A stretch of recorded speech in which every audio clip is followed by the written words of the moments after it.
Welcome to Daily Wisdom, Walking the Path with the Buddha, a podcast shared by David Roylance.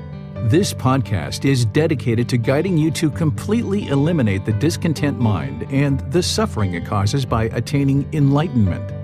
Learn and practice the teachings of Gotama Buddha that will guide you to fully attain a peaceful, calm, serene, and content mind with joy. To support this podcast, visit patreon.com/support Buddha or visit buddhadailywisdom.com, where you will discover a full range of courses, retreats, and online learning resources to assist you on the path to enlightenment. Now, here's our teacher to share more.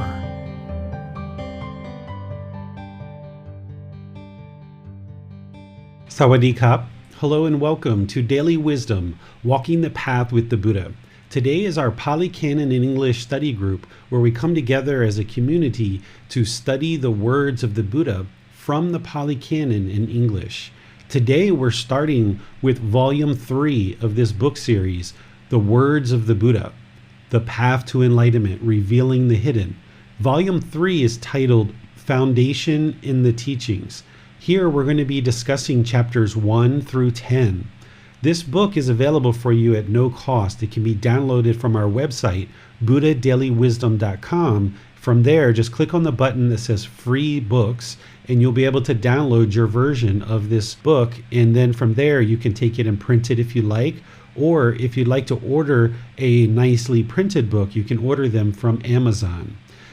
All the students throughout the world have been studying these chapters 1 through 10 throughout the week, and then we come together like this in order to do some meditation together to kind of prepare the mind for the class. And then afterwards, we will discuss these chapters, having students read each chapter, and then we will discuss them. Now, 2 of the chapters that we're going to be studying today have actually been covered in the previous book in Volume 2. There are some chapters throughout the book series that show up in multiple places. And this is because these teachings relate to that specific topic of the book, and it's important that those chapters show up in the individual books related to that specific topic. And one of the best ways to actually learn and retain the teachings is through repetition. So you will see this in the Buddha's teachings, that he oftentimes taught in repetition, saying some of the same things over and over, maybe slightly different ways. But also in this book series, you will see some chapters show up about 2 or 3 times at different points in the various books. So thank you all for being here for today's class. It's really wonderful to see you here. I see Miranda, Manal, Ali, Marcia, see Holly, Amina, I see Judith, and I'm sure there's other people who are joining us across social media and our podcast as well. So welcome to all of you guys. If you guys would like to pull up a meditation cushion or a chair and get ready for meditation, we'll go ahead and do a short meditation and then move into studying chapters 1 through 10. So go ahead and take your position in the seated, lying, or standing position, and then just close the eyes and start breathing in through the nose and out through the nose.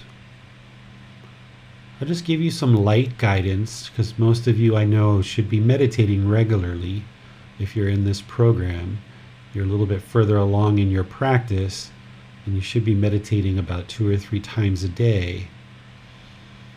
So just breathe in through the nose, experiencing the nice full breath, and exhaling through the nose, experiencing the full exhale.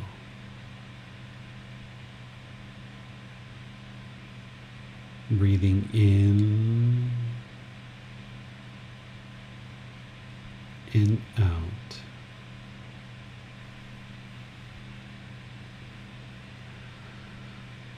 Arahang Samma Sambuddho Mahakawa Bhutang Mahakavanhang Apivateyami สวากขาโตมหะควตาธัมโมดามังนามาสามิ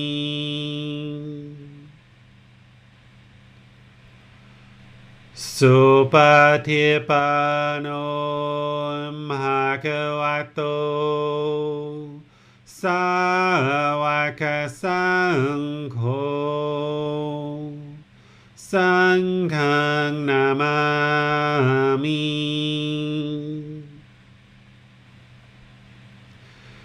นะโมตัสสะภะคะวะโตอะระหะโตสัมมาสัมพุทธัสสะนะโมตัสสะภะคะวะโตอะระหะโตสัมมาสัมพุทธัสสะนะโมตัสสะภะคะวะโตอะระหะโตสัมมาสัมพุทธัสสะอิติปิโสมะคะวะอะระหังสัมมาสัมพุทโธวิจาจารณังสัมมุโนสกขาโตโรกาวิตุอนุเตโรภูริสาดามาสติสัตตาตาวามานุสนังภูโตภควาติ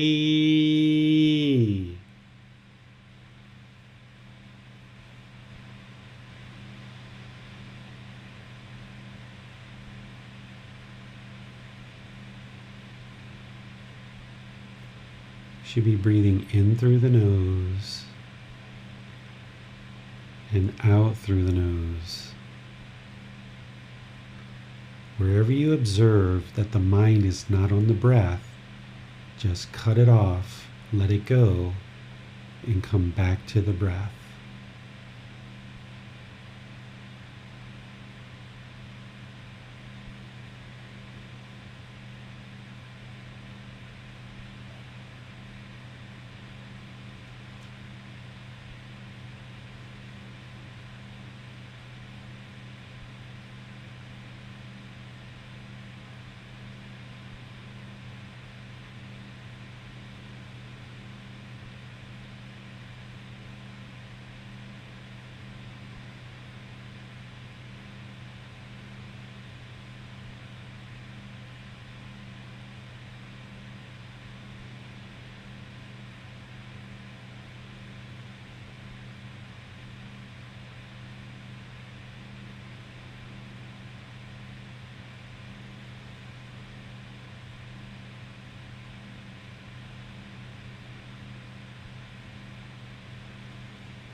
อะระหังสัมมาสัมพุทโธภะคะวาพุทธังภะคะวันตังอะภิวาเทมิ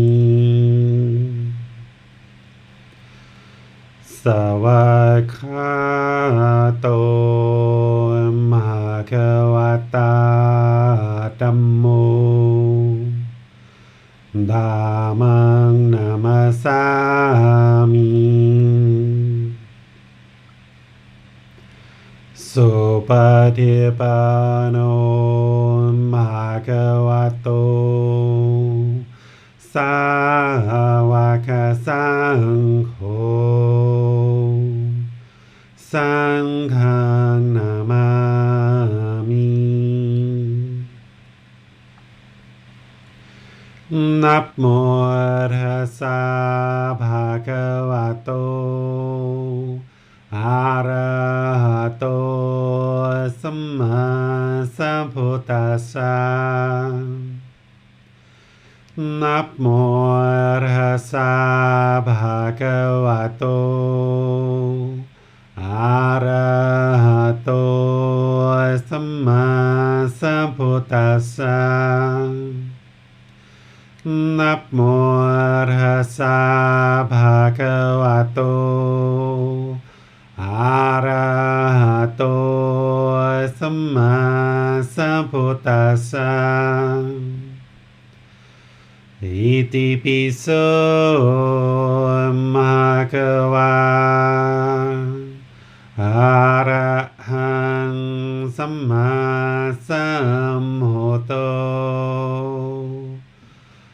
วิจาจารณังสัมพุโนสคาโตโรกาวิโตอนุเตโรภูริสาธัมมาสติสัตตาตวามนุสนังพุทโธภะคะวะติ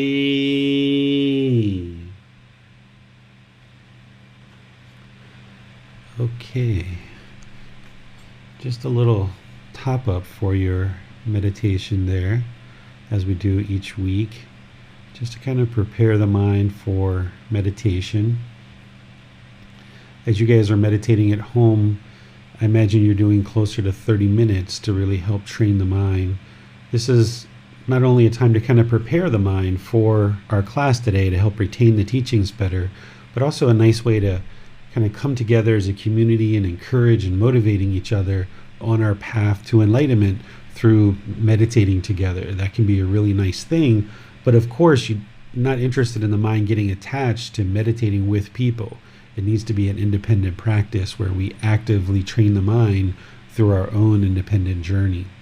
So once again, welcome to all of you guys. We're going to be diving into chapters 1 through 10 today, and the way that we do our class is the students will volunteer for reading the various chapters. So I will turn things over to Manal and Basam to see who is going to be reading each chapter. And then after we read the chapter, I will share some teachings and then open things up for any questions that you guys have. Hello, teacher. We have Holly for chapter 1. Great.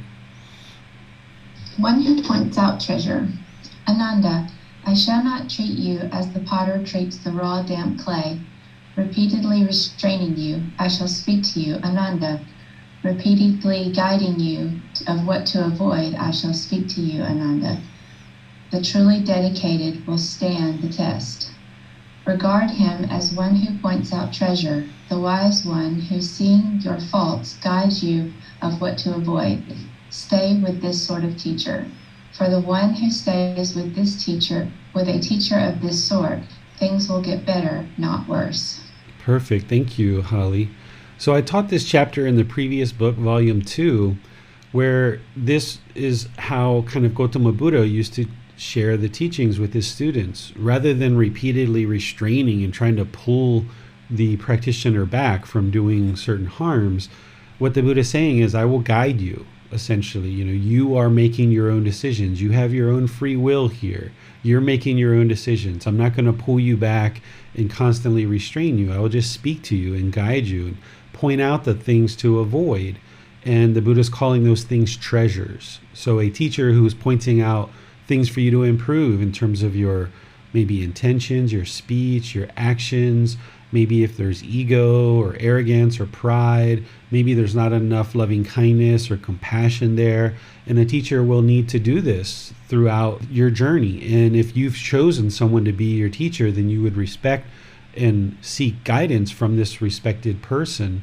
And then when they're sharing things with you, it should be done in a polite, kind, friendly, and respectful way to help you see the treasure. Because the teacher who's sharing these teachings should not be seeking any kind of benefit whatsoever for their life. A person who's sharing these teachings should be already enlightened or super, super close to that point. The Buddha himself talked about how it would be very difficult for someone to share these teachings as a teacher if there's craving, anger, and ignorance in the mind, because how would you be able to share the path to enlightenment if you yourself haven't attained enlightenment?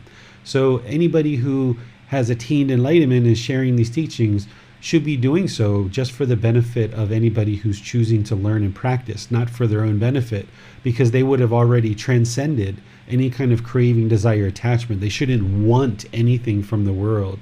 They shouldn't expect anything from their students. They should just be openly sharing with open arms to help all people. And they're not biased. They're not trying to hurt their students through sharing guidance. They're just trying to help them. So the Buddha is saying, a teacher who's teaching in this way, that's pointing out treasure to help you improve without any interest or in their own benefit, then stay with this sort of teacher, because things only get better, not worse. It's also important to see here that the reason why the Buddha is not restraining his students and just guiding them and speaking to them is that this path to enlightenment is all about your own personal choices. If somebody's constantly restraining you, then the individual is not making wise choices. Their mind is running forward into unwholesome things, and it's somebody else that has to restrain you. So what this path is about is gaining wisdom, moral conduct, and mental discipline where you can control your own mind. You don't need anyone to restrain you. All you need is the wisdom of the teachings. Go learn those, reflect on those, and practice them in the world, and then you train your own mind to be restrained, and you practice that restraint on your own. It's not the teacher's job or the role of the teacher to restrain their students. Instead, the teacher is there sharing guidance and teachings, and it's up to the students to then learn that and then restrain their own mind. This might also be a good time to talk about the choice of choosing a teacher. A teacher shouldn't be trying to force students into learning with them. If a teacher is trying to force students into learning with them, then they have craving, desire, attachment, and that wouldn't produce wholesome results if a student was to learn with somebody that has craving, desire, attachment. So students should be making a personal choice of learning with a particular teacher, and then through that personal choice, they're obviously seeing certain qualities in their teacher that they aspire to attain, and it's through that student choosing to learn with a teacher, and then with that politeness, kindness, friendliness, and respect towards the teacher also should have politeness, kindness, friendliness, and respect towards their student. And this type of relationship becomes very beneficial for the student because the student's choosing to learn with the teacher. And then the student can also look to the teacher as a role model in terms of how to practice these teachings. Because as a teacher is teaching, not only should they be sharing things like right intention, right speech, right action, and loving kindness, compassion, generosity, all these other teachings, but they should be practicing them. So this is one of the ways that students actually learn and progress the best, is not only through the resources that a teacher shares, not only through their discourses, not only through pointing out treasure, but also being a role model through a teacher actually practicing the teachings. And students oftentimes learn a significantly amount more through that role model and kind of observing their teacher's practice than they will maybe in an actual book. This is why the Buddha's students oftentimes lived side by side with him during his lifetime, because by living alongside of a person like that, you really absorb how they actually function in the world, and you will see things that will benefit your life. So this is why living with a teacher is very common in the tradition for extended periods of time, or nowadays, since that may not be practical for most people, having retreats where people come together for 5 days, 10 days, 20 days, 30 days, kind of live side by side with their teacher for a while, or just go to the area where your teacher is and kind of spend time with them at different times, going out to eat, going to see tourist sites, going to see different things. You will kind of observe how your teacher functions in the world, and you can observe more of their practice, because there's only so much you can teach in a book or in a classroom, that oftentimes just getting into the world and observing someone's conduct can be very beneficial for a student to absorb the teachings and see how to practice them in the world. This is what we talked about last week when the Buddha said, "One who sees me sees the teachings." So if you lived during the lifetime of Gotama Buddha, he was a living, walking, breathing example of his teachings. And this helped his students to learn the teachings because they could observe how to practice them. So if you have that kind of experience where you can spend some time with a teacher in real life in the world, this can be really beneficial for your practice to observe how to conduct yourself as you try to implement more and more of these teachings into your life. Any questions on this chapter? Doesn't seem to be any question, teacher, for this one. Okay, so let's move on to chapter 2. This is another chapter that was covered in the previous volume. So we'll just kind of look at it here, have someone read it, and then see what questions you guys have. Rare that one obtains the human state. Monks, suppose that this great earth had become one mass of water, and a man would throw a harness with a single hole upon it. An easterly wind would drive it westward, a westerly wind would drive it eastward, a northerly wind would drive it southward, a southerly wind would drive it northward. There was a blind turtle which would come to the surface once every 100 years. What do you think, monks? Would that blind turtle, coming to the surface once every 100 years, insert its neck into that harness with a single hole? It would be very rare, venerable sir, that blind turtle coming to the surface once every 100 years would insert its neck into that harness with a single hole. So too, monks, it is rare that one obtains the human state, rare that a Tathagata, an Arahant, a perfectly enlightened one, arises in the world, rare that the teachings and discipline proclaimed by the Tathagata, I'm saying that wrong, I'm sorry, shines in the world. You have obtained that human state, monks. A Tathagata, an Arahant, a perfectly enlightened one has arisen in the world. The teachings and the discipline proclaimed by the Tathagata shines in the world. Therefore, monks, an effort should be made to understand this is discontentedness. An effort should be made to understand this is the cause of discontentedness. An effort should be made to understand this is the elimination of discontentedness. An effort should be made to understand this is the way leading to the elimination of discontentedness. Okay, thank you, Miranda.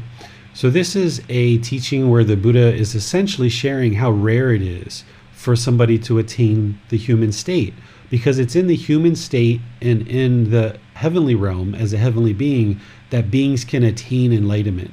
But it's the human state, the human realm, that is the most ideal for beings to attain enlightenment, because it's here that we experience pleasant feelings, painful feelings, and feelings that are neither painful nor pleasant. So we tend to have a lot more motivation in order to eliminate those feelings and attain enlightenment. Where beings in the heavenly realm, they experience exclusively pleasant feelings and oftentimes lack the motivation to actually learn and practice to attain enlightenment. So even though pleasant feelings are still discontentedness, there's not the same motivation there because they're experiencing exclusively pleasant feelings. He goes on to talk about not just how rare it is that someone attains a human state, but also how rare it is that a Buddha, a fully perfectly enlightened one, a Tathagata, arises in the world. And during the lifetime of the Buddha, not only did people attain that human state, but they were existing in the lifetime of a actual fully perfectly enlightened one. And during the lifetime of a fully perfectly enlightened one, the teachings are going to shine in the world, because a fully perfectly enlightened Buddha has deep, profound wisdom about the teachings that lead to enlightenment, because they attained enlightenment on their own. So therefore they have deep, profound wisdom of what it takes to attain enlightenment, because they essentially invented enlightenment, for example. Even though they didn't, they discovered the path. So for example, if you had somebody that invented the automobile and you could learn directly from that person, the wisdom would be more penetrative than kind of like 300 people beyond the inventor who may not understand the inner workings of the automobile as the inventor would. So a Buddha is someone who's attained enlightenment on their own without the help of anyone else. So their mind is perfectly enlightened, being unaffected by any teachings whatsoever from any outside source. So during the lifetime of a Tathagata or a Buddha or a fully perfectly enlightened one, the teachings would be shining in the world. So that's the most ideal time to attain enlightenment, is in the human state, when there's a Buddha in existence and when the teachings are shining in the world. And he helps you see that by the rarity of this blind sea turtle coming to the surface after the entire earth has flooded, and it comes to the surface of the earth once every 100 years, and there's this ring that is essentially floating around the surface of the earth. And what's the likelihood of being able to get the head of that turtle into the ring? And remember, this is a blind sea turtle. So the entire earth is flooded. There's this ring floating around the surface of the earth. Once every 100 years, this blind turtle comes to the surface. It's very, very rare for that turtle to be able to put its head through the ring. And that's what the Buddha is saying here. That's how rare it is to actually attain this human state. Questions on this particular chapter? No questions for this one, teacher. All right. Let's move on to chapter 3. Consciousness conditions, name and form. I have said consciousness conditions, name and form, and this is a way that should be understood. Ananda. If consciousness were not to come into the mother's womb, would name and form develop there? No, Venerable Sir. Or, if consciousness having entered the mother's womb were to be deflected, would name and form come to birth in this life? No, Venerable Sir. And if the consciousness of such a young being, boy or girl, were thus cut off, would name and form grow, develop, and mature? No, Venerable Sir. Therefore, Ananda, just this, namely consciousness, is the root, the cause, the origin, the condition of name and form. I have said name and form conditions consciousness, and this is the way that should be understood, Ananda. If consciousness did not find a resting place in name and form, would there subsequently be an arising and coming to be of birth, aging, death, and discontentedness? No, Venerable Sir. Therefore, Ananda, just this, namely name and form, is the root, the cause, the origin, the condition of consciousness. Thus far then, Ananda, we can trace birth and decay, death and falling into other states and being reborn. Thus far extends the way of designation. Thus far extends the way of concepts. Thus far is a sphere of understanding. Thus far the realm goes as far as can be discerned in this life, namely to name and form together with consciousness. Okay, thank you, Basam.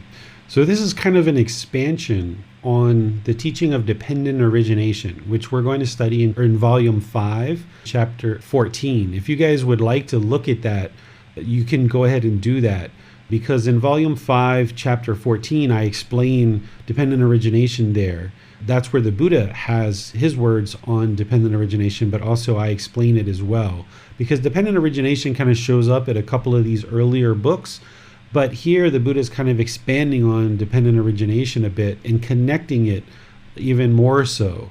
to the cycle of rebirth. Dependent origination is 12 individual conditions that exist that start with ignorance and end up with discontentedness. And it's what arises birth. He shows how this ignorance or unknowing of true reality, step by step, leads to rebirth and continuous discontentedness. So here he's kind of pulling out consciousness in name and form from dependent origination. Name and form are essentially the physical body. That's what form is, the physical body. The Buddha describes it as 4 great elements.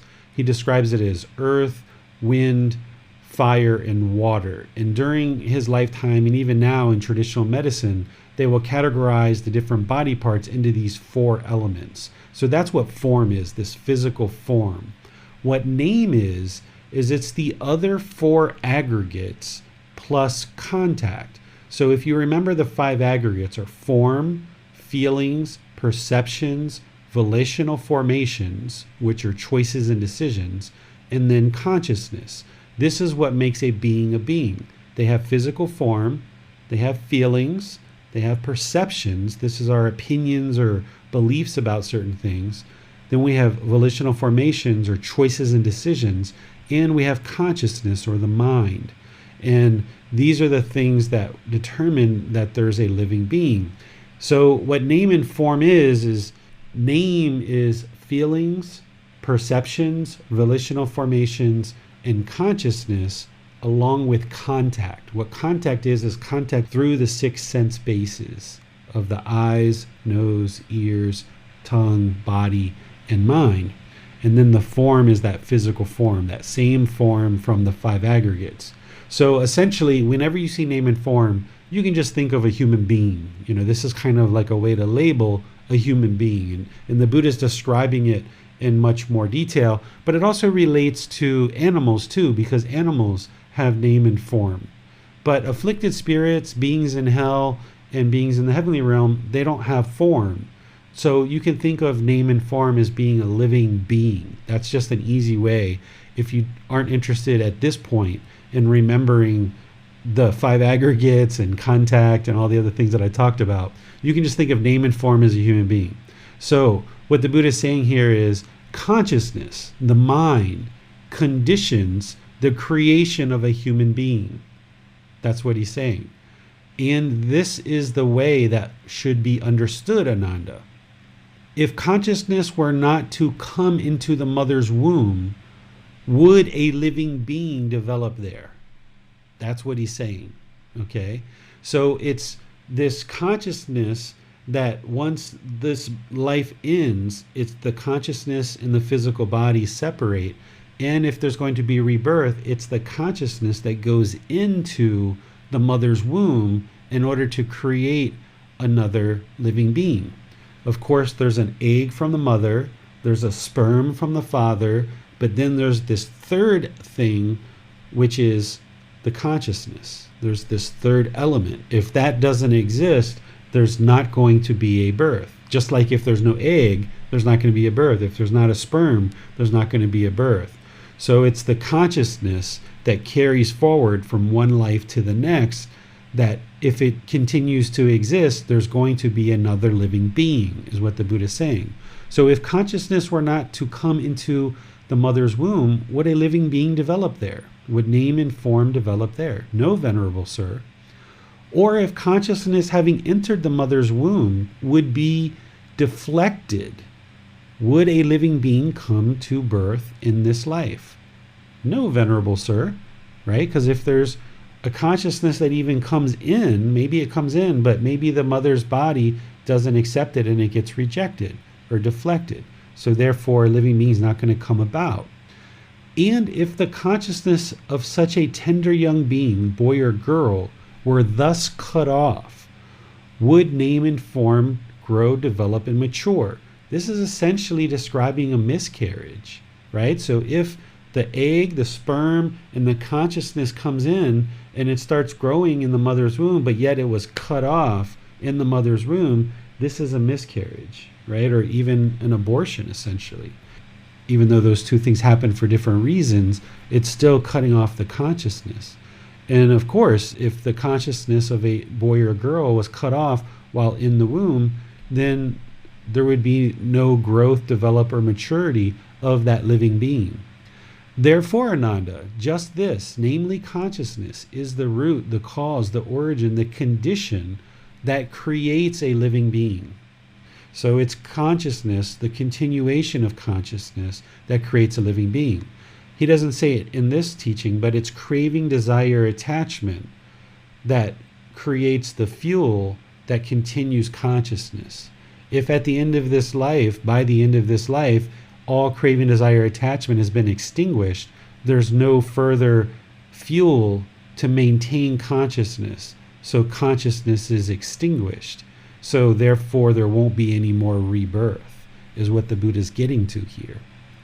I have said name and form conditions consciousness, and in this way that should be understood. So there's these condition of having name and form inside the womb that allows consciousness and name and form to come together in order to create the living being. If consciousness did not find a resting place in name and form, would there subsequently be an arising, coming to be of birth, aging, death, and discontentedness? No, Venerable Sir. So if the consciousness doesn't come into a living being, into name and form, then there would be no birth, there would be no aging, there would be no death, there would be no discontentedness at all. Therefore, Ananda, just this, namely name and form, is the root, the cause, the origin, the condition of consciousness. Thus far then, Ananda, we can trace birth and decay, death and falling into other states and being reborn. So it's consciousness. If you go through the whole entire dependent origination, you can see how consciousness leads to creating this living being, which ultimately experiences birth, aging, death, and discontentedness. That's why we all still exist in the cycle of rebirth, because in our prior lives, we didn't extinguish craving, desire, attachment. We didn't have the wisdom of how to do that. So now we can gain that wisdom, extinguish craving, desire, attachment, experience peacefulness for the rest of this life, and then at death, there will be no longer any more births, because we will have extinguished all the conditions that create rebirth.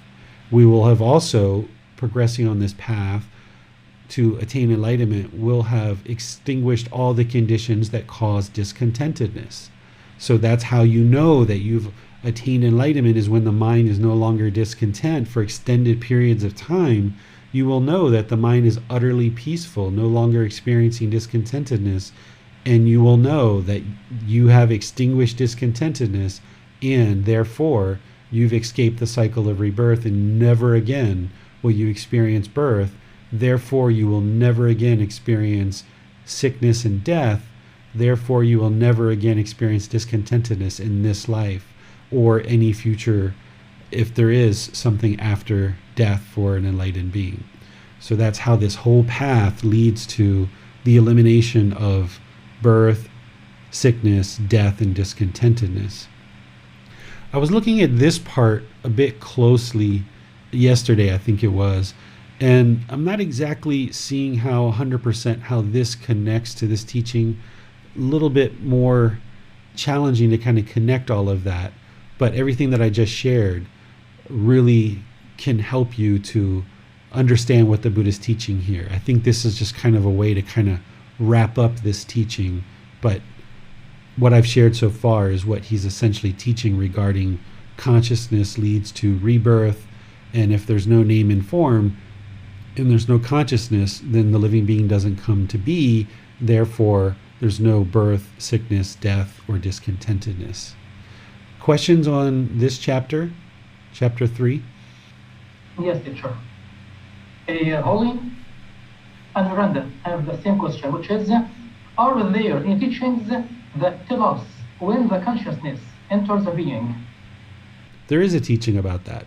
The Buddha says in order for there to be what we would call an embryo, there has to be a consciousness at that time.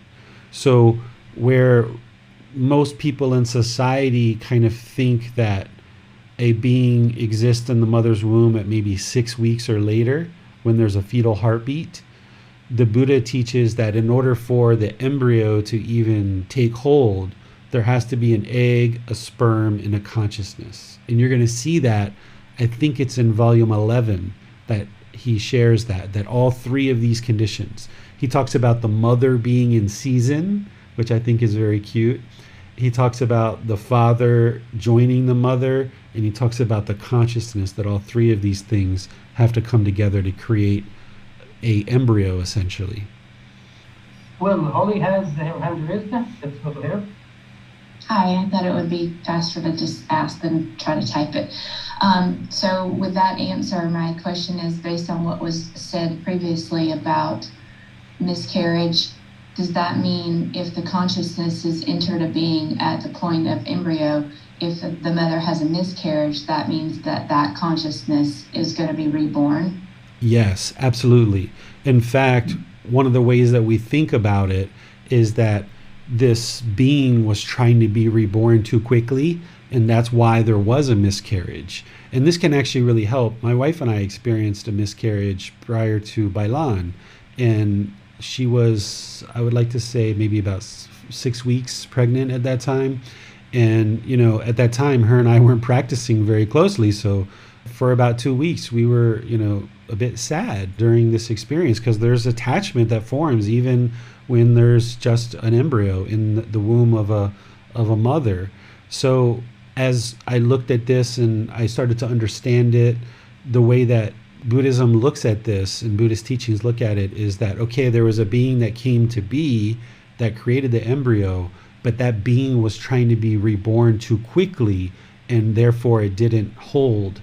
And if you think of it that way, it actually helps to release any guilt or any shame or any fear that parents might be experiencing that they did something wrong. Because oftentimes when there's a miscarriage, we think that maybe we did something wrong. Maybe the mom feels guilty that she didn't eat right, or she was too stressed, or maybe she was working too hard, or maybe the husband feels like his sperm wasn't strong enough, or he didn't care for the woman enough. And there can be some guilt that comes in because of the attachment that forms. So we can get rid of that guilt and shame and fear if there's a miscarriage, and just understand that, okay, this being was attempting to be reborn. It wasn't the right conditions to create the rebirth. Maybe the name and form, that egg and sperm coming together, wasn't in the best condition for this consciousness to reside in that.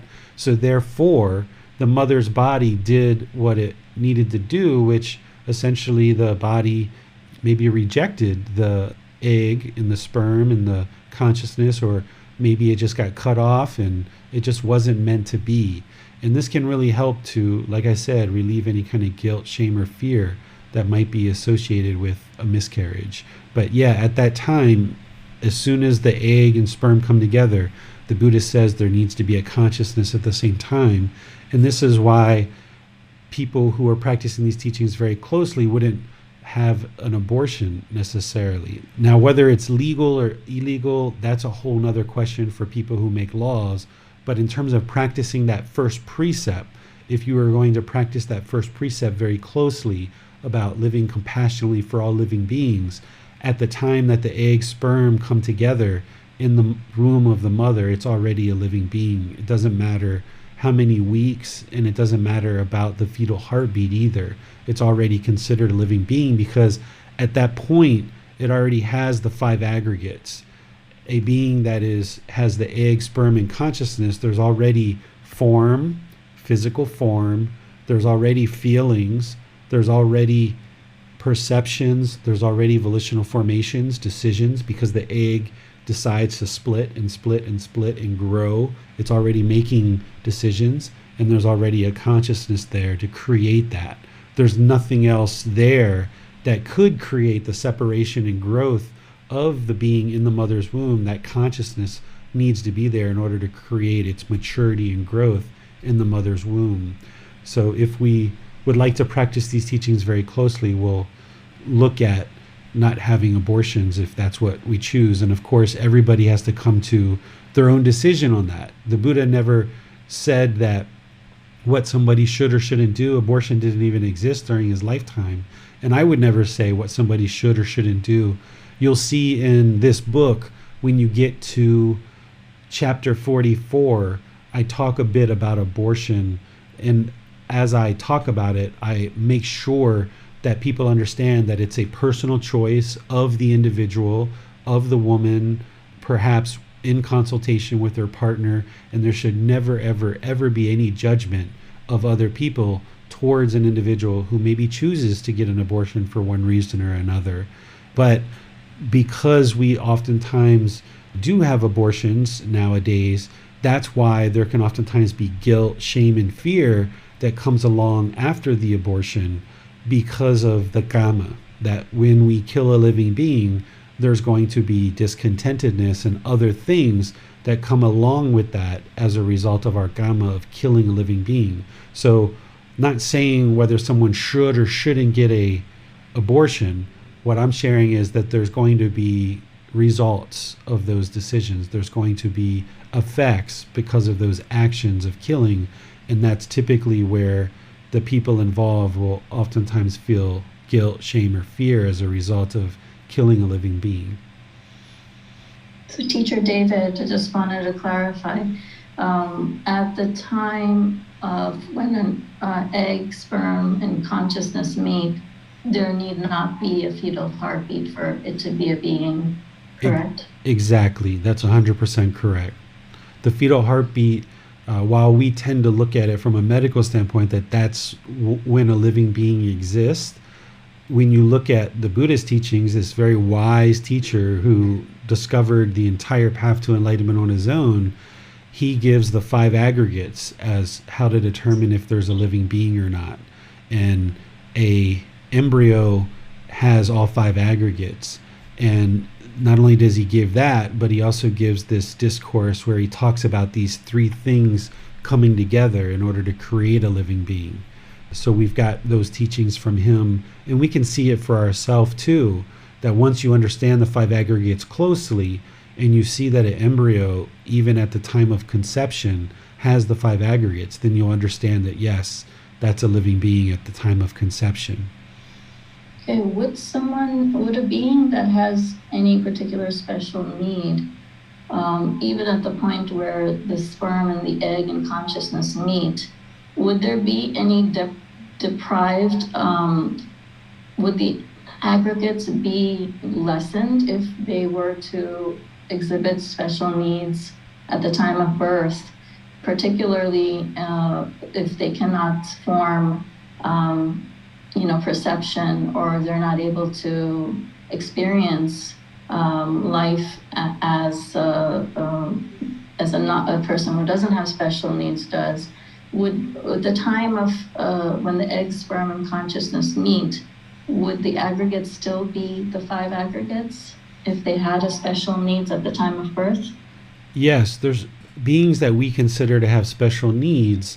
They still have all the 5 aggregates, and they're still experiencing form, feelings, perceptions, volitional formations, and consciousness. It just might not be to the same degree as somebody else. So they're still experiencing all 5 aggregates, and they're still a living being. Okay, just wanted to also scope back to dependent origination. At what point in the path towards learning the teaching is it very critical to fully grasp the dependent origination?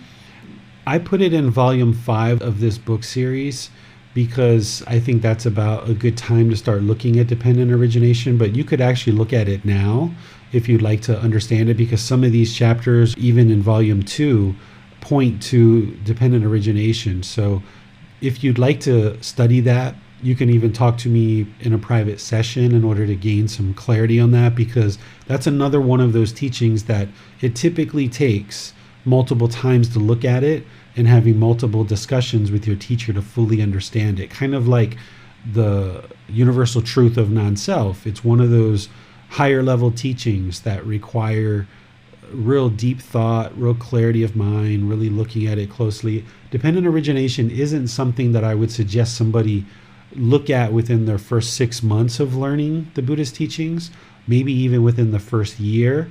But then around that year time frame, or when they're starting to get into these books here, that's a good time to start looking at dependent origination and understand that you're not going to understand it right away. And it's going to take multiple looks, multiple reads, practicing it in life to learn it, and multiple discussions with your teacher.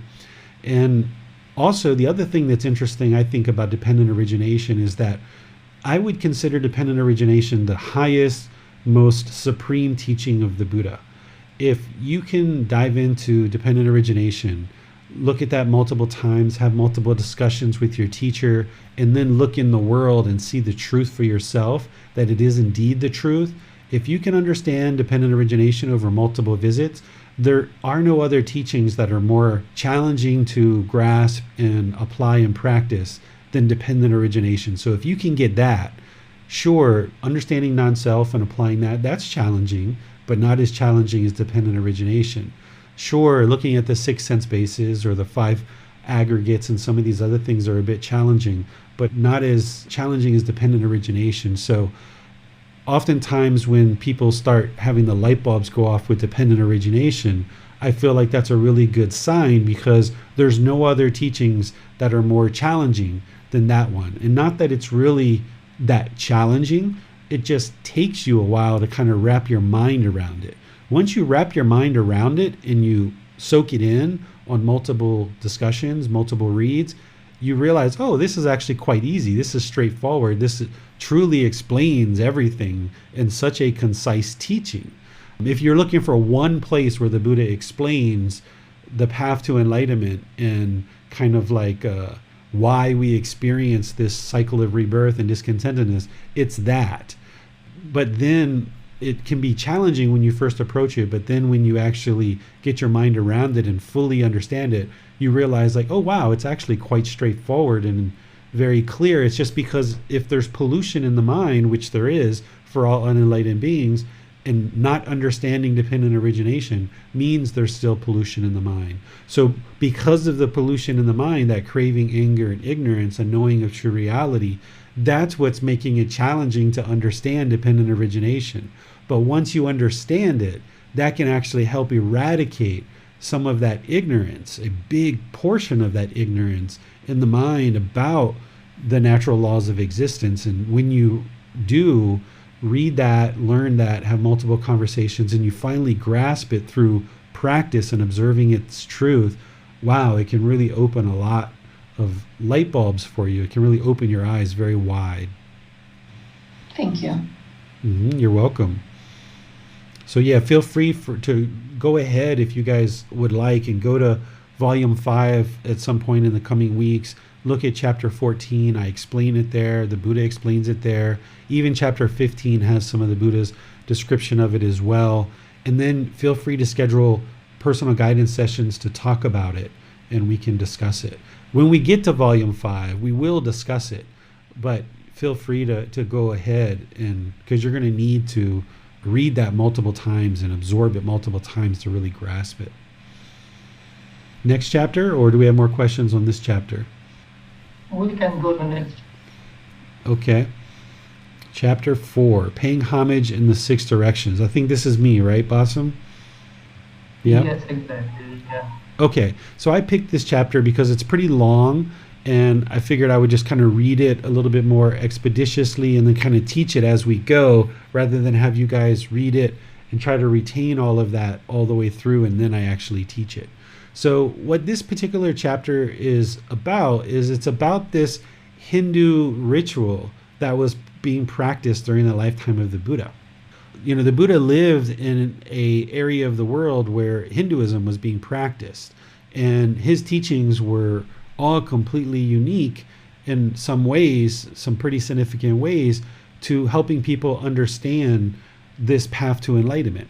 And one of the things that he used to do is he would kind of commandeer something or look at something that people were already familiar with and then he would kind of cast it in a new light in order to help them learn and practice the path to enlightenment. So for example, this paying homage in the 6 directions, Hindus during the lifetime of the Buddha were already worshiping 6 directions, the 4 directions of the compass, north, east, south, and west, the zenith, which is above your head, and the nadar, which is below your feet, these 6 directions. They were worshiping in these 6 directions. So this particular teaching picks up where the Buddha is actually walking along the street, if I remember correctly, and there's this young boy who is actually doing this rites and rituals, worshiping in the 6 directions, and ultimately ends up asking the Buddha, can you teach me the proper way to do this? So the Buddha kind of commandeers this ritual and kind of strips away all the ritualistic aspects of it, and then casts it in a new light based on the path to enlightenment, helping the young student see how to actually practice the teachings that lead to enlightenment. And he uses the 6 directions to represent different groups of people that you should practice the teachings with, and how you should practice the teachings, and based on how you're practicing, what you will experience as a result. So let's go through this, and I'll read it and help you guys see a little bit more of what I'm talking about. Well, Venerable Sir, how should one pay homage, respect, to the 6 directions according to the Noble Discipline? The Noble Discipline is the Buddha's teachings. It would be good if the perfectly enlightened one were to teach me the proper way to pay homage, respect to the 6 directions according to the Noble Discipline. Young householder, this is the Buddha talking. Young householder, it is by abandoning the 4 defilements of action, by not doing evil from the 4 causes, by not following the 6 ways of wasting one's substance, through avoiding these 14 evil ways, that the Noble Discipline covers the 6 directions, and by such practice becomes a conqueror of both worlds, so that all will go well with him in this world and the next. And at the breakup of the body after death, he will go to a good destination, a heavenly world. So remember, Hindus are practicing certain rites, rituals, ceremonies, and worship in order to get to heaven, I think is what they teach. So the Buddha is saying, the way that you can kind of conquer and gain peace in this world, and if you're reborn in the heavenly world, it's through practicing what the Buddha is about to teach him, not practicing these rites, rituals, ceremonies, and worship. So then the Buddha goes on. What are the 4 defilements of action that are abandoned? Taking life is one. Taking what is not given is one. Sexual misconduct is one. False speech is one. So these are 4 out of the 5 precepts. He's saying to abandon these 4 defilements. These are the 4 defilements of action that he abandons. What are the 4 causes of evil from which refrain? Evil action springs from craving. It springs from anger or ill will. It springs from ignorance, the unknowing of true reality. It springs from fear. So any kind of evil actions, any bodily actions, the Buddha is saying that this is all caused by craving, anger, and ignorance, as well as fear. He also talks about this as the natural law of karma. He talks about all evil, unwholesome karma arises from craving, anger, and ignorance. So we produce all unwholesome, all unskillful actions through craving, anger, and ignorance when the mind is polluted. And then he adds the fear in here. If the noble disciple is one who's practicing very close, a student who's practicing very closely. If the noble disciple does not act out of craving, anger, ignorance, the unknowing of true reality, or fear, he will not do evil from any one of the 4 causes. So when you eliminate craving, anger, ignorance, and fear, then your bodily actions and all your decisions will be purified, that you'll make wholesome decisions. In which are the 6 ways of wasting one's substance that he does not follow? Addiction to strong drink and sloth-producing drugs, substances that cause heedlessness, is one way of wasting one's substance. Haunting the streets at unfitting times is one. Attending fairs is one. Being addicted to gambling is one. Keeping unwholesome company is one. Habitual idleness is one. So let's look at these closely. So if you've had experience with any of these things, you can reflect on this and see the truth for yourself.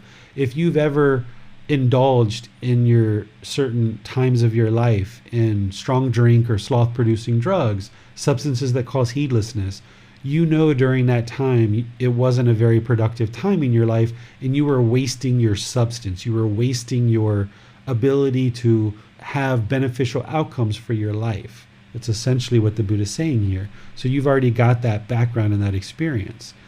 Haunting the streets at unfitting times is one. I really like this. I certainly used to haunt the streets at unfitting times, going out late at night. There's really not much wholesome that's going on at those times. If you go out at midnight, 1 a.m., 2 a.m., 3 a.m., if you're walking towards the light and you would like to get out of the darkness, which we talk about the unenlightened mind as being the darkness, walking to the light is enlightenment, well, you would go out during the light. You know, there's not a whole lot of wholesome things that are happening in the dark. Oftentimes, various cities become a completely different place from daytime until nighttime. So to maintain your viability, to ensure you're not wasting your substance, the Buddha is suggesting that you don't go out late at night at unfitting times, that instead you go out in the daylight hours. And this would be someone who's looking to be involved in wholesome things. Attending fairs is one. During the lifetime of the Buddha, there wasn't a whole lot of entertainment the way that there is now. Now we have so much entertainment available to us. Fairs was pretty much how they were able to entertain themselves, roaming fairs or festivals. So a person who's practicing very closely and looking to eliminate sensual desire, which is one of those fetters, isn't going to indulge in attending fairs and festivals. That doesn't mean you can't do those things and still not have sensual desire.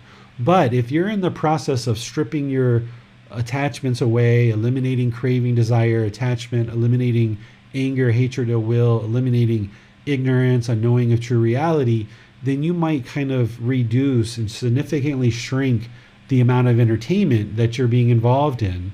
That might include movies, going shopping, just for erroneous things. It might include, things like television and other kind of content that we take in. You might decide to kind of strip your life down for 3 months, 6 months, or a year, and train the mind not to be attached to those things and find peacefulness without these things. Because oftentimes we use entertainment in order to cover up boredom or loneliness. So if you can strip your practice down, eliminating that entertainment, training the mind to be peaceful, calm, serene, and content with joy, and you're not covering up any boredom or loneliness, then once you get to the other side of that, then perhaps you start using those things again, but you're not doing it out of a need to cover up boredom or loneliness. You're not doing it out of a desire for pleasant feelings. You're just maybe going to take in a movie and kind of enjoy the experience of spending time with your family or friends and enjoying entertainment. So while ordained practitioners probably would have avoided fairs altogether, and nowadays ordained practitioners will essentially avoid all entertainment, household practitioners will need to have self-discipline and inner discipline to strip these things out of your life, go for an extended period of time, observing that the mind is still peaceful, calm, serene, and content with joy without boredom and loneliness. And then once you've realized that you've eliminated any attachment to entertainment, then if you bring those things back in, you can do that and maintain your contentedness. That can be just fine for a household practitioner.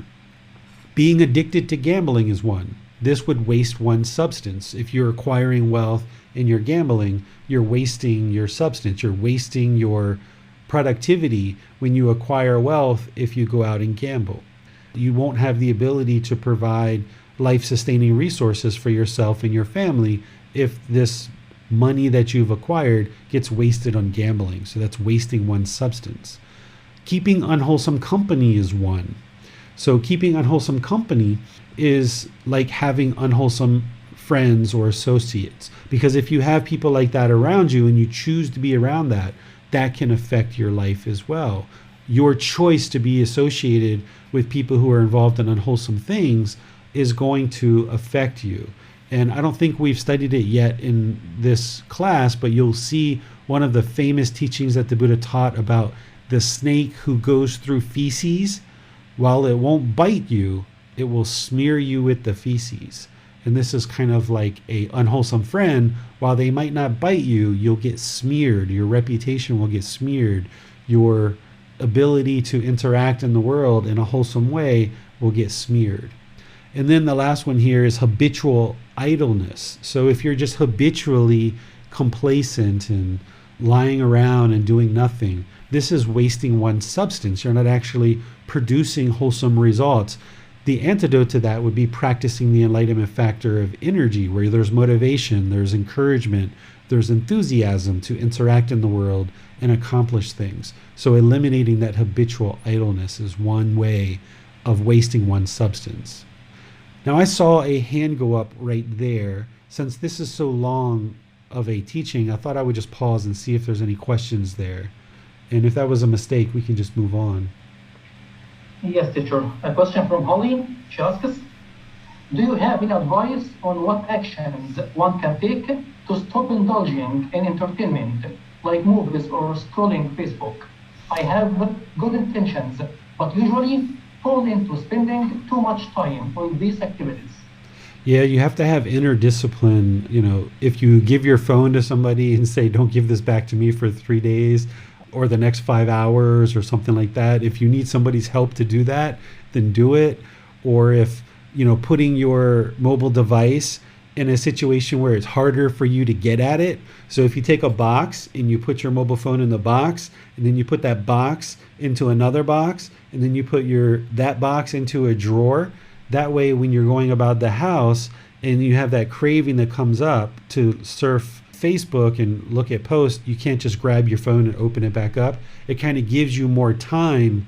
There's more of a delay there that you have to think, do I really want to open the drawer, open the box, open another box, open my phone? And you might actually end up stopping yourself, restraining the mind during that time if you can kind of create more obstacles for yourself to pick up your phone. Because when it's so easy and it's sitting right by your side, that makes it easier for you to pick it up. So having it in a completely different room or kind of buried somewhere, or you give it to somebody else to hold on to for a while, that can be really helpful for you to eliminate picking it up and scrolling through posts. Holly? Yeah, that's good advice. I'm gonna have to try that. Usually when I find myself, it's very intentional. Even though I get up in the morning and I say I'm gonna not watch any movies today, or I'm not gonna scroll Facebook for hours, or whatever it is that I'm working to eliminate or pare down.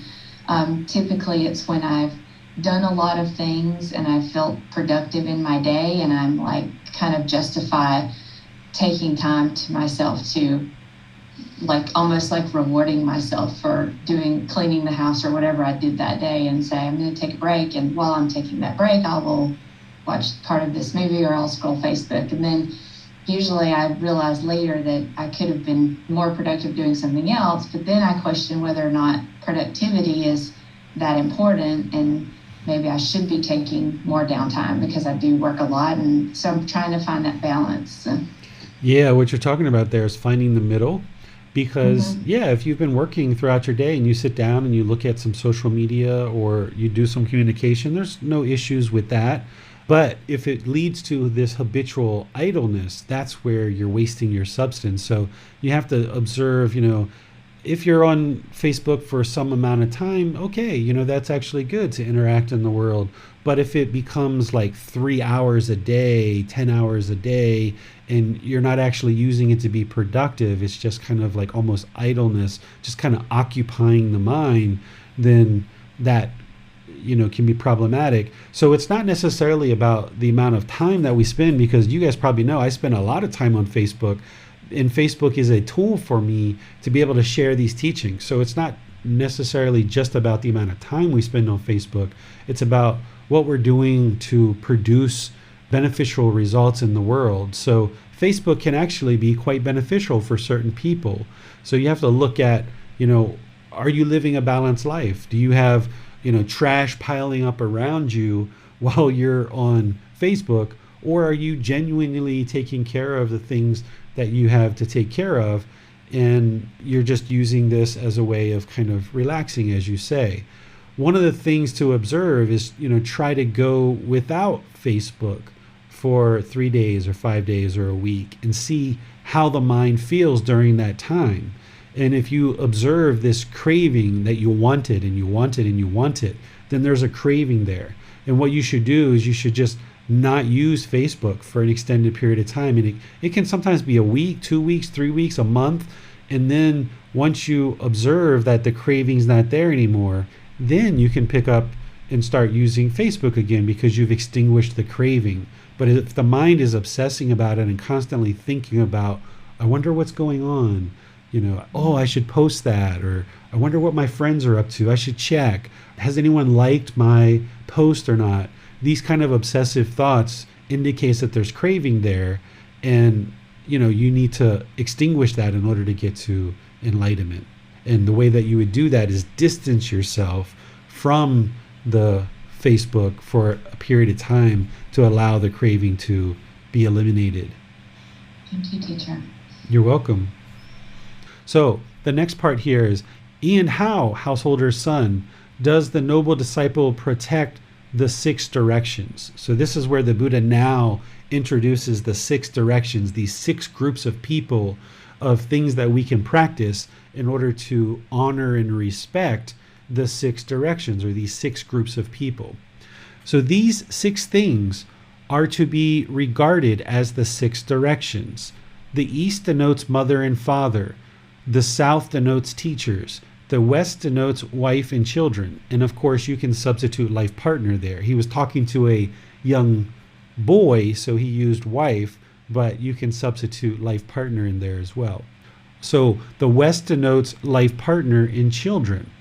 The north denotes friends and companions. The nadar, which is down, denotes servants, workers, and helpers. So you can think of this as your employees or your co-workers, right? Or if you have household help or something like that. The zenith, which is up, denotes aesthetics and Brahmin, or people who are sharing the teachings into the world. So now the Buddha says duties to minister to the eastern direction. What he's talking about here is like, what should we be practicing towards the easterly direction? And that easterly direction is our mother and father. So there are 5 ways in which a son, and you can also say daughter, or non-binary being, depending on how you consider yourself, should minister to his mother and father as the easterly direction. So these are the things that the Buddha is saying that we should consider in terms of practicing with our mother and father. And you can also think of this as caregivers, adopted parents, grandparents, aunts, uncles, things like this. But particularly, he's talking about mother and father here. He should think, having been supported by them, I will support them. So here, if your parents have been helping you to become an adult, supporting you in your life, providing you food, water, shelter, clothing, and medical care, then it's up to us to also support our parents as they age and ensure that they're well taken care of, because they helped us with this start in our life to get this ideal human birth to attain enlightenment, that we should also help them as well and support them. I will perform their duties for them. This is like helping them with chores around the house. I will keep up the family tradition. So during the lifetime of the Buddha, it was really important that if your family was in a particular trade or craft or had a certain livelihood, that you would keep that up, because that's the way to build up Gama.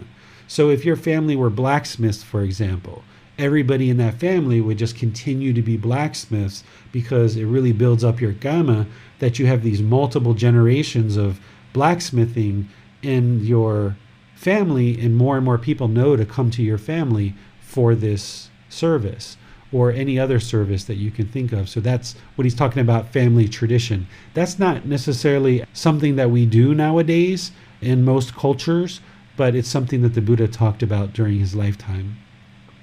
I will be worthy of my heritage. So this is, the family that you're born into. The Buddha was born in as a royal family, so he would be practicing good, wholesome behavior and conduct to show that he's worthy of this heritage of being born into a good family. Right? Just an example. He was roaming homeless ascetic by the time he was sharing this. After my parents' deaths, I will distribute gifts on their behalf. So once a person dies, there's oftentimes a lot of people who have craving, desire, attachment, and you yourself might have craving, desire, attachment as a result of living and growing up with your parents. One of the ways to eliminate craving, desire, attachment, in addition to breathing, mindfulness, meditation, is to practice generosity. So one of the ways for you to let go of any craving, desire, attachment at the time of death from your parents, and to also honor your parents, is distribute gifts on their behalf at their death.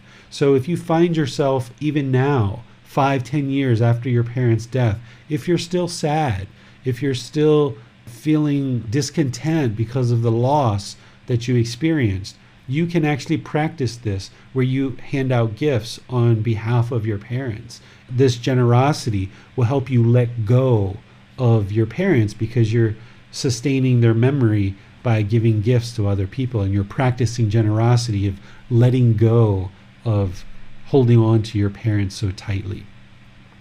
So once you practice these 5, the Buddha is saying these are the 5 things that will essentially be reciprocated as a result of you practicing those 5. So here he says, and there are 5 ways in which parents, so ministered to by their son as the easterly direction, will reciprocate. So if you're a parent, this is what the Buddha is saying that we should do for our children. They will restrain him from evil. So our objective as parents is to restrain our children from evil, particularly in those early ages where they lack wisdom, right?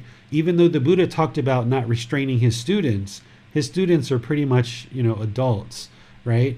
But here, what a parent's doing, particularly in those early years when a child's mind doesn't have much wisdom at all, you're working to restrain them from evil, because if they go out and steal cars or lie or kill or have sexual misconduct, substances that cause heedlessness, all these different things, then they're going to produce a whole lot of unwholesome Gama for themselves without them even realizing it, because their ignorance is so significant early in life. So it is our role as parents to restrain our children from evil.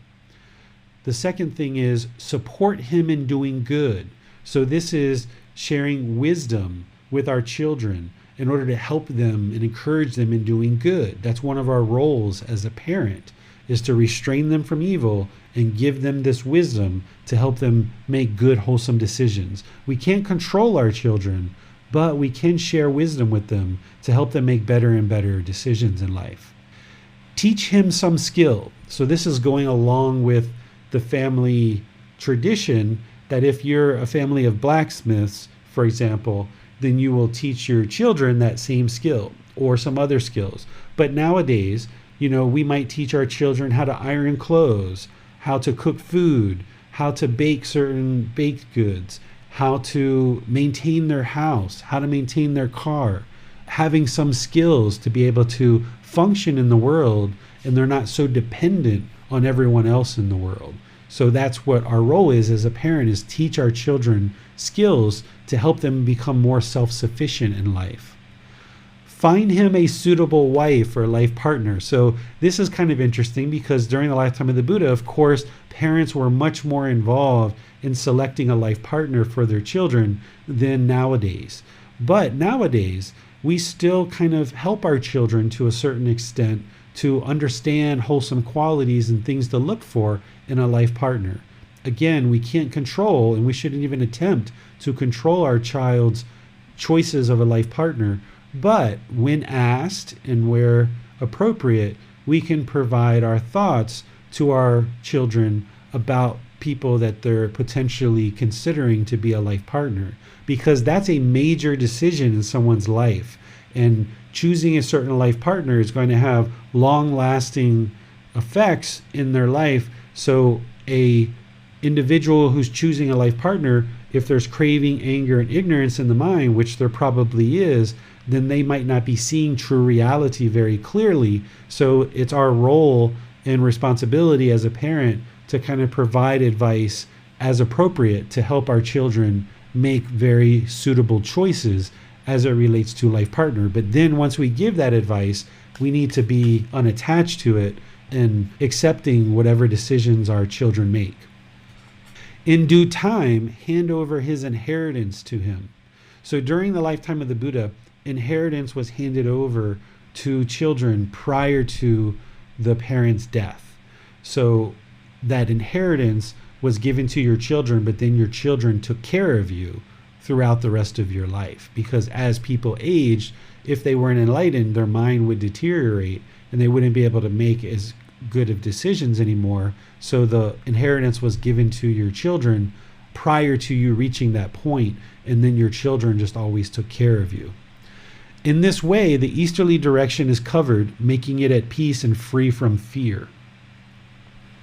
There's a bunch of different teachings here, and I'm just looking at the time and noticing the time. I could actually go through and teach every last one of these, but I feel like I've already done that in the explanations, and what I think I'll do is just kind of see what questions you guys have, if any, about any of these different directions.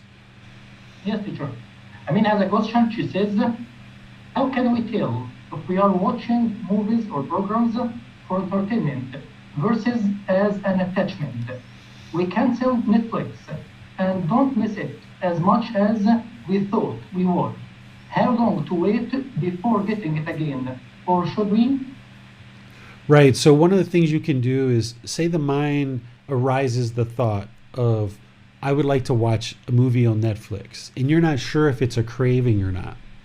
Well, what you should do in that situation is, even though the mind has this thought of you'd like to watch Netflix, just choose not to do it and postpone your decision to watch that movie for like a week or two, and watch it a week or two from now, and see if the mind is like craving it for that week or two. Is it constantly thinking about it?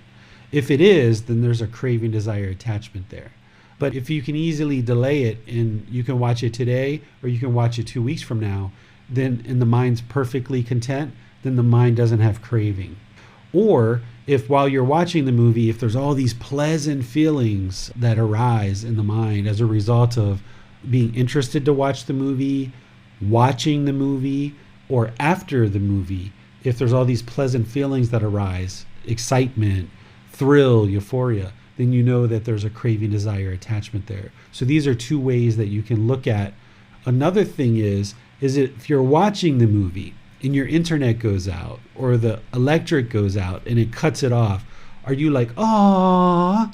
Like if you have that strong reaction when the impermanence happens, when the movie gets cut off for any reason, then there's a craving, desire, attachment there. Because if there wasn't craving, desire, attachment and the movie just got cut off because of Wi-Fi or electric, you'd just be like, okay, movie's off. Wonder what happened. And you'll just try to fix it.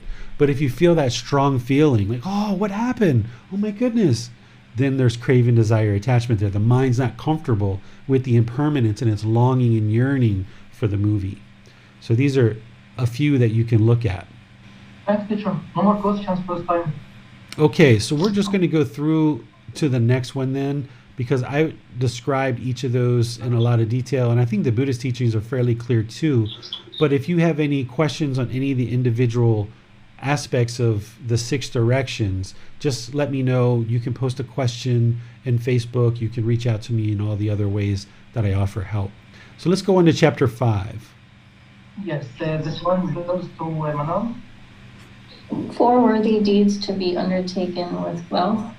Householder, with wealth acquired by energetic striving, amassed by the strength of his arms, earned by the sweat of his brow, righteous wealth righteously gained, the noble disciple undertakes 4 worthy deeds. What for? 1. Here, householder, with wealth acquired by energetic striving, amassed by the strength of his arms, earned by the sweat of his brow, righteous wealth righteously gained. The noble disciple makes himself content and pleased, and properly maintains himself in contentedness. He makes his parents content and pleased, and properly maintains them in contentedness. He makes his wife and children, his slaves, workers, and servants content and pleased, and properly maintains them in contentedness. He makes his friends and companions content and pleased, and properly maintains them in contentedness. This is the first case of wealth that has gone to good use, that has been properly utilized and used for a worthy cause. 2. Again, this wealth acquired by energetic striving, amassed by the strength of his arms, earned by the sweat of his brow, righteous wealth righteously gained. The noble disciple makes provisions against the losses that might arise from fire, floods, kings, thieves, or displeasing heirs. He makes himself secure against them. This is the second case of wealth that has gone to good use, that has been properly employed and used for a worthy cause. 3. Again, this wealth acquired by energetic striving, amassed by the strength of his arms, earned by the sweat of his brow, righteous wealth righteously gained. The noble disciple makes the 5 offerings to relatives, guests, ancestors, the king, and the deities. This is the third case of wealth that has gone to good use, that has been properly employed and used for a worthy cause. Again, with wealth acquired by energetic striving, amassed by the strength of his arms, earned by the sweat of his brow, righteous wealth righteously gained, the noble disciple establishes an uplifting offering of alms, a donation, an offering that is heavenly, resulting in contentedness, conducive to heaven. To those ascetics and Brahmins who refrain from intoxication and heedlessness, who are settled in patience and mildness, who tame the mind, calm the mind, and train the mind for nibbana, enlightenment. This is the 4th case of wealth that has gone to good use, that has been properly employed and used for a worthy cause.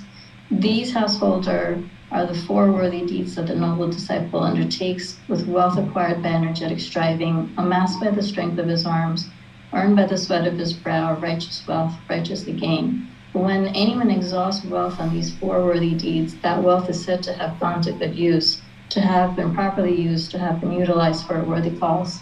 Okay, thank you, Manal. So the previous chapter that we didn't discuss all the way, it ends with the Buddha describing that we should make offerings to people who are sharing these teachings as a way to continue them in the world and support the teachers who are sharing these teachings. So here, now he says, okay, well, how should a householder use their wealth? Because one of the things that you might think about is, where's the middle in terms of being able to provide donations and helping people who are sharing these teachings, but also attending to your particular needs. So the Buddha essentially gives you that middle for practicing generosity. He gives these 4 different classifications of how wealth should be used. And first, he essentially talks about maintaining your own contentedness, ensuring that you have what you need to sustain your life: food, water, clothing, shelter, and medical supplies, essentially. And then he talks about your life partner, your children, and your workers, the people around you, because these are the people who are supporting you and encouraging you and helping you in life. Without your life partner, your children, your employees, for example, and people who are supporting your work, then you wouldn't be able to continue to make an income. So he says, make sure all those people are taken care of first. Then he says the second group of people are essentially making sure that your wealth is protected from fire, floods, kings, thieves, displeasing heirs, right? Ensure that you're protecting your wealth. And then the third one, he talks about ensuring that our relatives, our guests, our ancestors, the king, which you can think of as like the government, taxes and stuff. And he also talks about deities here. He mentions it. It's the one place that I've seen him mention that. So he talks about that there. And then the fourth one, which I think is really telling of Gotama Buddha, he says, okay, this is where, once all those other things are satisfied, this is where you can practice generosity towards the teachers who are sharing these teachings. And I think this is really important for anybody who practices generosity towards supporting these teachings, that yes, we need to support these teachings in the world, but you can't continue to support these teachings with extensive amounts of wealth if you yourself don't even have food to eat, for example. So you have to be sure that you work on satisfying your own needs and the needs of those people around you before you can actually start making offerings. Or maybe you make very small offerings, maybe like $1 or $5. And then as you learn these teachings more, you improve your life, your income expands, then maybe you increase if you would like to. But that's totally a personal choice. But I think this is really telling of the Buddha, because as I mentioned at the beginning of class, a teacher who's sharing these teachings, they're not doing it for their own benefit. They're not doing it to line their pockets or become a millionaire. The Buddha was already super rich as the next king in his kingdom, that he wasn't interested in money. He was just interested in sustaining his life and sharing these teachings in the world. And you should see that as part of anybody's practice who's sharing these teachings.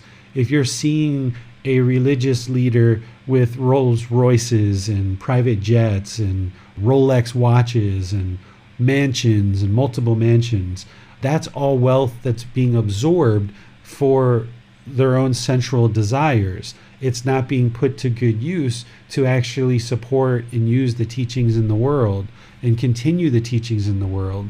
So anybody who's really practicing these teachings closely, and those people that we would like to support, are the ones that the Buddha is talking about here, where he says those who are settled in patience, in mildness, who tame the mind, calm the mind, and train the mind for nibbana. So if somebody's unrestrained and indulging in all of these worldly possessions, then they're not restraining the mind and practicing for nibbana. So anybody who you support, you should look at their practice and see how they're practicing. Are they really using the funds for wholesome things to continue to share the teachings in the world, or are they using those funds for absorbing in material possessions? So that's really important, and ensure that you take care of yourself and other people around you as you look to also practice generosity to continue these teachings in the world. Any questions on this one? No questions for this one, teacher. All right, so let's go to number 6, repaying one's mother and father. This one we actually might be able to skip because it was taught in volume 1 in the group learning program. Okay, this one essentially boils down to practicing true love, is, really honoring and respecting your parents for the birth that they've given you, and ensuring that if they are unwise, if they are not practicing the good wholesome teachings that would lead them to an improved life, that we find humble ways in order to help and settle them in the teachings. And that can be more challenging in some situations and less challenging in other situations. The more enlightened that you are, the easier it will be to share these teachings with others along the path. And if you have craving, desire, attachment towards your parents, then it will be very difficult for you to share these teachings with them. And if they're not open to learning, it would be very challenging too. So the Buddha essentially says, if you've tried to offer these teachings and they're just not practicing essentially, then you've done enough to repay them for this debt of gratitude for giving you this human birth. So if you have craving, desire, attachment towards sharing these teachings with your parents, you're going to need to extinguish that in order to attain enlightenment. But the Buddha always teaches to be respectful and polite towards our parents, and that's essentially what he's teaching here. All right, so let's go to number 7. I think this one's an interesting one. If someone would like to read it. They're all interesting, but this is one we haven't seen yet. Affection and hatred are born. 1. Affection born from affection. Here, monks, one person is desirable, lovable, and agreeable to another. Others treat that person in a way that is desirable, lovable, and agreeable. It occurs to the latter. Others treat that person who is desirable, lovable, and agreeable to me in a way that is desirable, lovable, and agreeable. He thus feels affection for them. It is in this way that affection is born from affection. 2. Hatred born from affection. Here, monks, one person is desirable, lovable, and agreeable to another. Others treat that person in a way that is undesirable, unlovable, and disagreeable.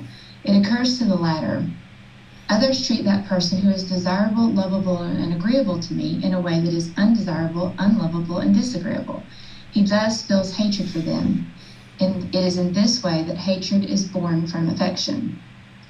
3. Affection born from hatred. Here, monks, one person is undesirable, unlovable, and disagreeable to another. Others treat that person in a way that is undesirable, unlovable, and disagreeable. It occurs to the latter. Others treat that person who is undesirable, unlovable, and disagreeable to me in a way that is undesirable, unlovable, and disagreeable. He thus feels affection for them. It is in this way that affection is born from hatred. 4. Hatred born from hatred. Here, monks, one person is undesirable, unlovable, and disagreeable to another. Others treat that person in a way that is desirable, lovable, and agreeable. It occurs to the latter. Others treat that person who is undesirable, unlovable, and disagreeable to me in a way that is desirable, lovable, and agreeable. He thus feels hatred for them. It is in this way that hatred is born from hatred. Okay, thank you, Holly. I explain this here in the explanation using, person A and other people, and I think that this really helps to explain what the Buddha is talking about here, which is essentially how your mind can be influenced towards affection or hatred based on how other people feel. So if there's a person A and you feel affection towards that person, and other people feel affection towards person A, you might have affection towards these other people because they have affection towards person A. And that's affection born out of affection. But there can be this hatred born out of affection too. Whereas if you consider person A to be desirable, lovely, and agreeable, but other people consider that person to be undesirable, unlovable, and disagreeable, because of your affection for person A, you might actually start hating these other people over here. And we shouldn't do that. We should have loving kindness and compassion for all beings. That's actually going to hinder your progress if you allow another person's hatred for someone who you have loving kindness for to then develop hatred towards those people. So you've got to be on the lookout for that, because particularly if you have craving, desire, attachment, then this can create this situation. So let's say, for example, you have a son or a daughter and their boyfriend or girlfriend likes them and sees them as being a good person, and now you like their boyfriend or girlfriend because they like your son or daughter. But now, say their boyfriend or girlfriend breaks up with them and they no longer like your son and daughter. You might start hating their boyfriend or girlfriend because they now broke up with your son or daughter. And you see your son or daughter that is sad and lonely and bored, and now because of your affection for your son or daughter, you start hating their girlfriend or their boyfriend. And what the Buddha is teaching is that we should have loving kindness and compassion for all beings, not allow our inner feelings to be based on other people. And he goes through these scenarios where affection born from hatred, whereas if person A is undesirable, you consider them to be undesirable, unlovable, and disagreeable, and other people also consider them to be undesirable, unlovable, and disagreeable. Now you have affection for these other people because both of you hate the same individual, but now you have affection for these other people because of their hatred matches your hatred, right? This isn't a wise way to practice these teachings. That wouldn't lead to enlightenment. And then lastly, he talks about hatred born from hatred, is when person A, you consider them to be undesirable, unlovable, and disagreeable, and then other people consider person A to be desirable, lovable, and agreeable. They like person A, but you hate person A.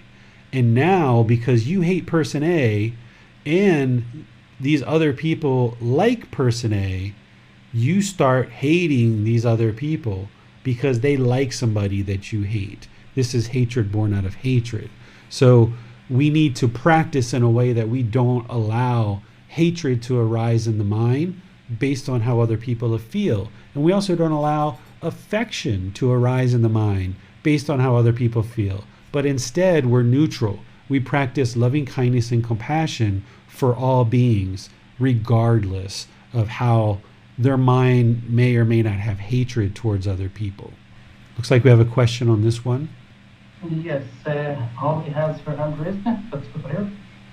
I just wanted to clarify. I think the first time I read this, I was a little bit confused in thinking that it was the affection or the hatred born out of the situation was for the original person. But now hearing you explain it's more clear. It's the other people that we're talking about. Right. It doesn't have anything to do with the person, the original person A. It doesn't have anything to do with that person, but yet it does because of the person's craving, desire, attachment towards person A.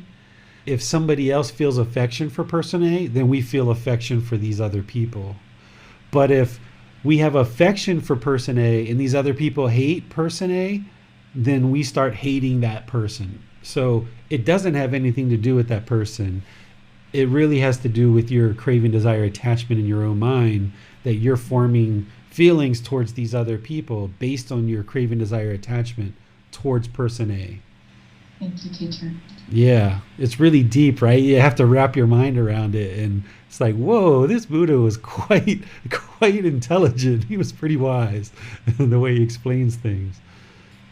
I think when I think about this, I in my mind as you're describing it, I'm thinking about sports teams and politics more than anything else, because when people don't like a certain political party, you gang up on them. And also in Facebook too, a lot of vegans are a little bit hostile too about their beliefs on veganism and non-vegans. It seems that they just kind of gang up on each other with this hatred or affection. We love the vegans because they're on our side, and we don't like the non-vegans because they eat animals. And the same thing with politics and sports. I know growing up in a football arena type situation, if you had friends that were a sports fan, you just didn't hang out with those people because they liked the wrong team. And it's even as little kids, we're taught that. So very good point, Holly. That's 100% true. And taking that even additionally from there is like, say you're reading a certain post and somebody comments in a lovely way, but then somebody becomes hateful towards that person. Then you sometimes see somebody else attack that third person because they attacked the first person, right? And this just keeps the hatred just continuing flying in the world, and it's just more and more and more and more hatred. So the Buddha is kind of bringing this to your attention of what the mind can do. He doesn't actually teach, if I remember correctly down here, it might be beyond this or it might be above this. I didn't go back and look at this, but what I'm sharing with you is by you knowing this of how the mind functions, now when you observe that happening, you can cut it off and let it go. So if you notice that you have affection for somebody because they have affection for someone that you're affectionate towards, you should cut that off and just be like, no, I should just have loving kindness and compassion for this person just because they're a human being. Or if you see that somebody is hating on somebody that you have strong feelings towards, don't hate them back. Still have loving kindness and compassion for them. So this will really help you in your practice if you observe your mind starting to form opinions and feelings towards other people based on people that you have mutually involved in your life. So yeah, this can be really helpful for you. Just love, kindness, compassion for everybody. All right, chapter 8. Yes, the next volunteer is Marcia. All right, Marcia. The foremost, the best, the distinguished, the supreme, and the finest householder. Householder, the one enjoying sensual pleasures, who seeks wealth righteously, without violence, and makes himself joyful and pleased, and shares it, and does meritorious deeds, and uses that wealth without being tied to it, obsessed with it, and blindly absorbed in it. Seeing the danger in it and understanding the escape, he may be praised on 4 grounds. The first ground on which he may be praised is that he seeks wealth righteously, without violence. The second ground on which he may be praised is that he makes himself joyful and pleased. The second ground on which he may be praised is that he shares the wealth and does meritorious deeds. The fourth ground on which he may be praised is that he uses that wealth without being tied to it, obsessed with it, and blindly absorbed in it, seeing the danger in it and understanding the escape. This person who enjoys sensual pleasures may be praised on these 4 grounds. This householder is the foremost, the best, the distinguished, the supreme, and the finest kind of person who enjoys sensual pleasures. Just as from a cow comes milk, from milk curd, from curd butter, from butter ghee, and from ghee comes cream of ghee, which is reckoned the foremost of all these. So too, this kind of person who enjoys sensual pleasures is the foremost, the best, the distinguished, the supreme, and the finest of all those who seek wealth righteously, without violence and having obtained it. Makes himself joyful and pleased, and shares the wealth, and does meritorious deeds, and uses that wealth without being tied to it, obsessed with it, and blindly absorbed in it, seeing the danger in it and understanding the escape. Wonderful. Thank you, Marcia. So here, the Buddha is describing household practitioners. And here, he's talking about wealth and money because, as we know, this can be an enormous craving for a lot of people. During the Buddha's lifetime, the ordained practitioners weren't allowed to have any kind of gold or silver or land or any kind of material objects that were connected to any kind of wealth. The Buddha wouldn't allow them to accept those offerings, and that's what he taught.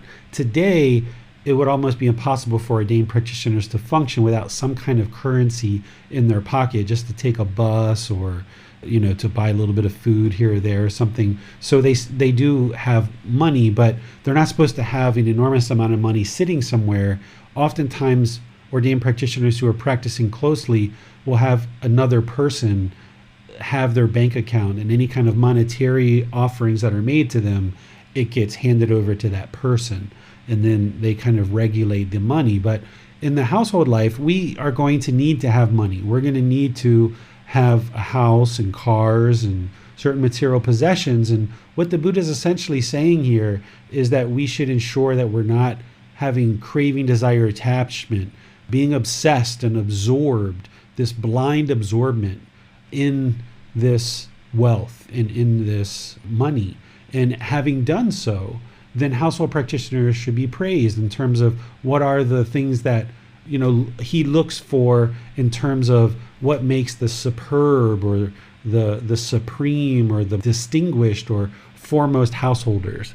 And he talks about these 4 things. That first, he seeks wealth righteously without violence. That's essentially practicing right livelihood from the Eightfold Path.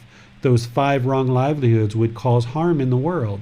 So if you're not practicing those 5 wrong livelihoods, then okay, this first ground, this first situation, the Buddha is saying, okay, you should be praised for that in terms of you've done well, that you're not causing harm in the world through your livelihood to sustain your life and to produce wealth.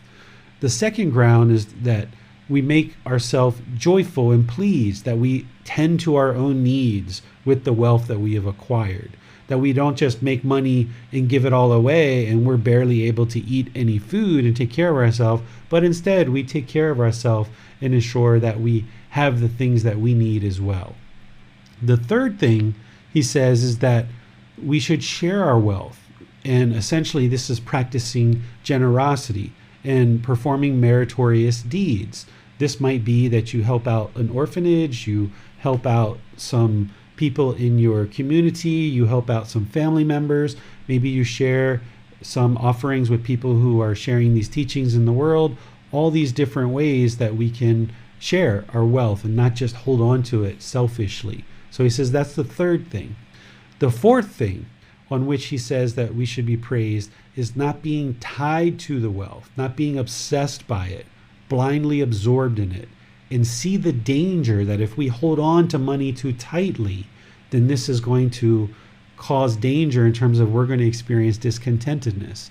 And he says that a superb, a distinguished, the foremost supreme householder will understand the escape from this obsession, from this craving.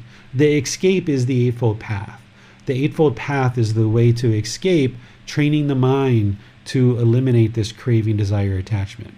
And he uses this analogy of the milk being churned and creating higher and higher qualities of products, because it goes from raw milk to milk curd to curd butter to butter ghee to cream of ghee. This is kind of processing the milk to make it higher and higher quality. And the Buddha is talking about that in relationship to household practitioners, that as we get further and further away from this craving, desire, attachment to hold on to money and this obsession, we become more and more pure. We become more and more higher quality of practitioner. And he's saying that's what we should look for and we should aspire to practice. So he used this analogy of milk because people would have understood that during that lifetime when people were using milk to produce these various products. Any questions on this one? No question this time, teacher. Okay, so we have number 9 here. This one's pretty long. I'm not sure that we're going to be able to read all of this one, but essentially what the Buddha is talking about here is how we can experience welfare and peacefulness in this present life. And he gives us 4 kind of things that we should look to practice. One is accomplishment and initiative. This is ensuring that we're very skilled in our work, that whatever livelihood we select, we should apply dedication and effort to become skillful and diligent in practicing that livelihood. So that if we were a profession and we had a certain career and we were just kind of like lackadaisical and didn't really provide any real value in our career, this is going to produce problems in our life, that we're not really applying our effort and energy towards developing our career and providing a good service in our profession. So he calls this accomplishment and initiative. Then he talks about accomplishment and protection, that if we have protection in terms of protecting the wealth that we've acquired, then this will kind of help the mind be at ease. So practicing our profession well will help the mind be at ease, because if you're in a certain profession and you're not really applying your best intentions to perform that profession well, your mind's going to be discontent. Likewise, if you're not protecting the wealth that you've acquired and it's being stolen from you, or it's being diminished through these things that he talks about, fire and flood and thieves and displeasing heirs, your mind's going to not be at ease because the wealth that you're acquiring isn't really well protected. You're applying all this effort and energy in your career, yet your wealth is just kind of going out of the bottom of the bucket, so to speak. Then he says another thing that can lead to our peace and welfare in this life is that we select wholesome friends, ensuring that our friends and associates are virtuous, practicing good, wholesome qualities, and that we also listen to our elders and learn the wisdom of our elders. This is really important. He goes into a lot of detail about that. Then he talks about a balanced living, which is really interesting because during his lifetime, people had income and people had expenditures. And if you've ever been in massive amount of debt, or even any kind of debt, then you know the pressure of having to perform and pay those bills every month and pay the interest, and being maybe fearful that you're going to lose your house or lose your cars or lose certain things in your life that you need. So here, when the Buddha talks about balanced living, he talks about ensuring that your income is higher than your expenses. Where if it's the other way around, where your expenses are higher than your income, then you're not going to experience peacefulness and a welfare in this life, because your mind is essentially going to be under this pressure to constantly be paying for the debts that you're incurring. So right now, if your expenditures are above your income, you're going to need to draw down your craving, desire, attachments so that you can bring your expenses down, and then work on increasing your income so that you can balance this out and pay off your debts and get to the point where you're debt free and you don't owe people money. And this is liberation. Walking around with a bunch of debt strapped on your shoulders, the mind can't be liberated. You can't just be at ease and do whatever you like when you owe people money. You can't just do whatever task in your day that you would like to do. You have to generate a certain amount of money in a given month, or else people are going to come and take your car or take your house or take other things in your life, or maybe you even go to jail in some situations. So in order to relieve this pressure and live at ease, the Buddha describes having your income above your expenditures, and that would be balanced living. Questions on that one? Teacher David, I was wondering if, I don't know if there's an answer to this question that's in the mind, but what if to a certain degree the mind just views the modern living sort of constraints of living with money as purely transactional? So right where, with right effort and right energy, you acquire wealth and you acquire money and sustenance. You apply generosity to make sure you give away certain amounts of money, and you ensure that the welfare of your parents and your siblings and whomever is in need for money, that you offer them help. But at the end of the day, it's just a lot of money going from here to there. So, and certain times I feel in the mind that it's a binding way of living to be using money and constantly having the transaction, and then embedded in that transaction is, hey, I give you X amount of dollars, then this is what I get in return from a merchant. Or if I earn this much amount, it's because I did X amount of action. So at the end of there may not be a clear answer for this, but oftentimes the mind sees money just going from one place to another, and it's so transactional that it seems almost pointless. That's actually the best way to look at it, Manol, is that it is pointless, that we need to have this currency in our life. It's kind of like an accounting system that we apply this much effort and therefore we can acquire the goods that we need. But if we become to the point where we're obsessed or craving or doing kind of like what you were saying, where like, okay, I'm giving this much money, so I should get this back. And that should be either equal or higher value. And oftentimes if people are giving money, they want a higher value and they want to constantly grow the money.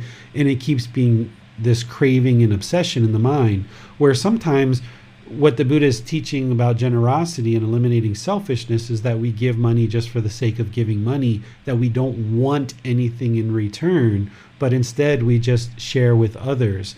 And the way that I've viewed money is I view it like oil, or I view it like water, that it just flows. That there are certain things that I need to do in life. I need to eat food. I need to drive from point A to point B. I need to have clothing. This money that lands in my hand, it's just the oil that I put on the situation to make this event happen for me. It's not something that I'm trying to accumulate in the bank account in order to have some kind of ego or pride or arrogance that there's a certain amount of money in the bank, but instead it's just like water that, it just kind of flows in order to allow me to accomplish certain things that I need to accomplish in this life. The money itself isn't the problem. The problem is when the mind wants it and craves it and obsesses over it. And then by practicing generosity, that's what helps to alleviate that. And that's why it's part of the Buddhist teachings, is to train the mind to let it go and not hold on to it so tightly. So if you just view money as water, as oil, or almost just like as an energy that you exert a certain amount of work, you end up acquiring a certain amount of currency, and then you apply this currency to go over here in order for you to facilitate whatever it is you would like to facilitate. And you just look at it as money flowing, water flowing, oil flowing, energy flowing from one source to the next. It just facilitates our continuation in this world rather than trying to hold on to it and acquire any particular amount in the bank. If you've got your life situated where your income exceeds your expenses, then it's just a matter of kind of flowing the money and putting it in the places where it needs to be in order to facilitate whatever kind of lifestyle or livelihood that you're living. Sure, thank you. Looks like Holly's got her hand up. Just based on what you just said, how would this definition and teaching of how to handle money apply to savings, like for future emergencies or things like that, as far as assessing money or accumulating money in a savings account for the future? Is that something that someone shouldn't do or shouldn't be excessive? Or if the future is unknown, is that considered fear of not having enough at some point, and maybe someone should not save as much as they have? Or how does that work into this teaching? Yeah, that's part of this balanced lifestyle. Is, he talks first about balancing your life, but then he also talks at other parts about protecting your wealth too, because it's wise to have a little bit of a nest egg in case things go wrong. One of the things that I would do is I would always make sure, when I was looking at these things closely, is I would always make sure I had enough money in the bank, whereas if I didn't acquire any money for 2 months or upwards of 6 months, if I didn't get one more dollar, one more penny, that I could still live life and be unaffected, so that I felt like, okay, if I lost my job today, then I kind of have 2 months to find another job. And I knew when I was working in the tech field, I could usually find another job in about 2 or 3 weeks. It was no problem.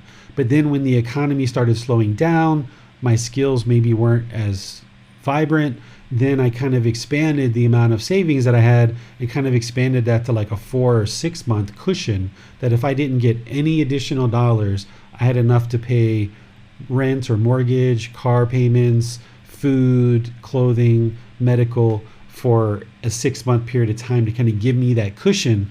So I always felt completely confident going into work every day, where some people would be very scared, very fearful of losing their job. I would walk into work each day without any fear, because I knew that if I lost my job today, or if the company went out of business today, that I had money to take care of myself and I had time to find another job. So what you're talking about, Holly, is actually a way to create peacefulness and good welfare in the mind and eliminate any kind of discontentedness. Because if you're living paycheck to paycheck and you don't know where your next meal is coming from, that can produce a lot of discontentedness in the mind. But if you can save up to a point where you've got a bit of a cushion, that can really help you. But then you would like to make sure it's not so excessive that you're obsessed about this money and the continuation of this money, but you put some aside for a rainy day, but you also look at meeting all your other needs, including practicing generosity as well. Any other questions? No more questions. Okay, so I think one more chapter, yeah? Yeah. So the one that we just covered was creating welfare and peacefulness in the present life. And now the Buddha is talking about future lives. How do we practice in such a way to ensure that our future lives are peaceful and we have good welfare? And remember, keep in mind that the Buddha didn't teach that we should aspire for rebirth. His goal and his teachings, what they lead to, is they lead to liberation, enlightenment, where you attain a peaceful, calm, serene, and content mind with joy in this life, and there is no more rebirth. But he also taught certain things that, hey, if you practice these things and you happen to not get to enlightenment this life, your future life will have better welfare and more peacefulness.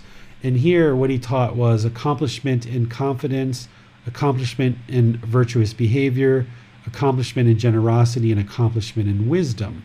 And here, the accomplishment in confidence, he discusses this in multiple places in his teachings. is having confidence in him, being the Buddha, that he is enlightened. Because during his lifetime, there were multiple people that were teaching. Why would anybody learn with him as a teacher if they didn't have confidence that he was actually enlightened or the perfectly enlightened one? So he talks about, having confidence in him will essentially lead to somebody learning these teachings and improve the condition of their mind for future lives, but it also improves it for this life too. And then he talks about accomplishment in virtuous behavior or moral conduct.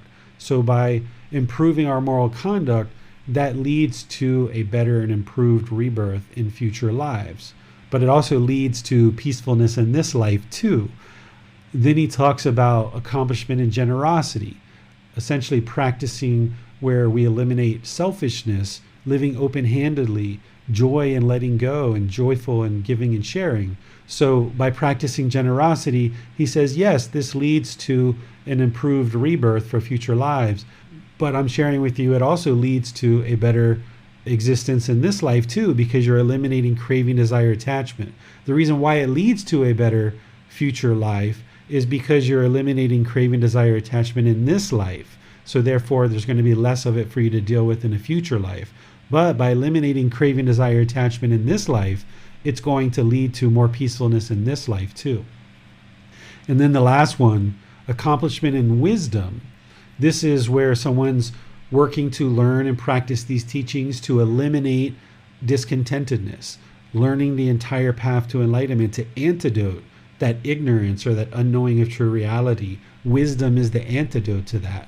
So if somebody's practicing to develop and cultivate wisdom, it's going to lead to a better future rebirth, but it's also going to lead to a better existence in this life too.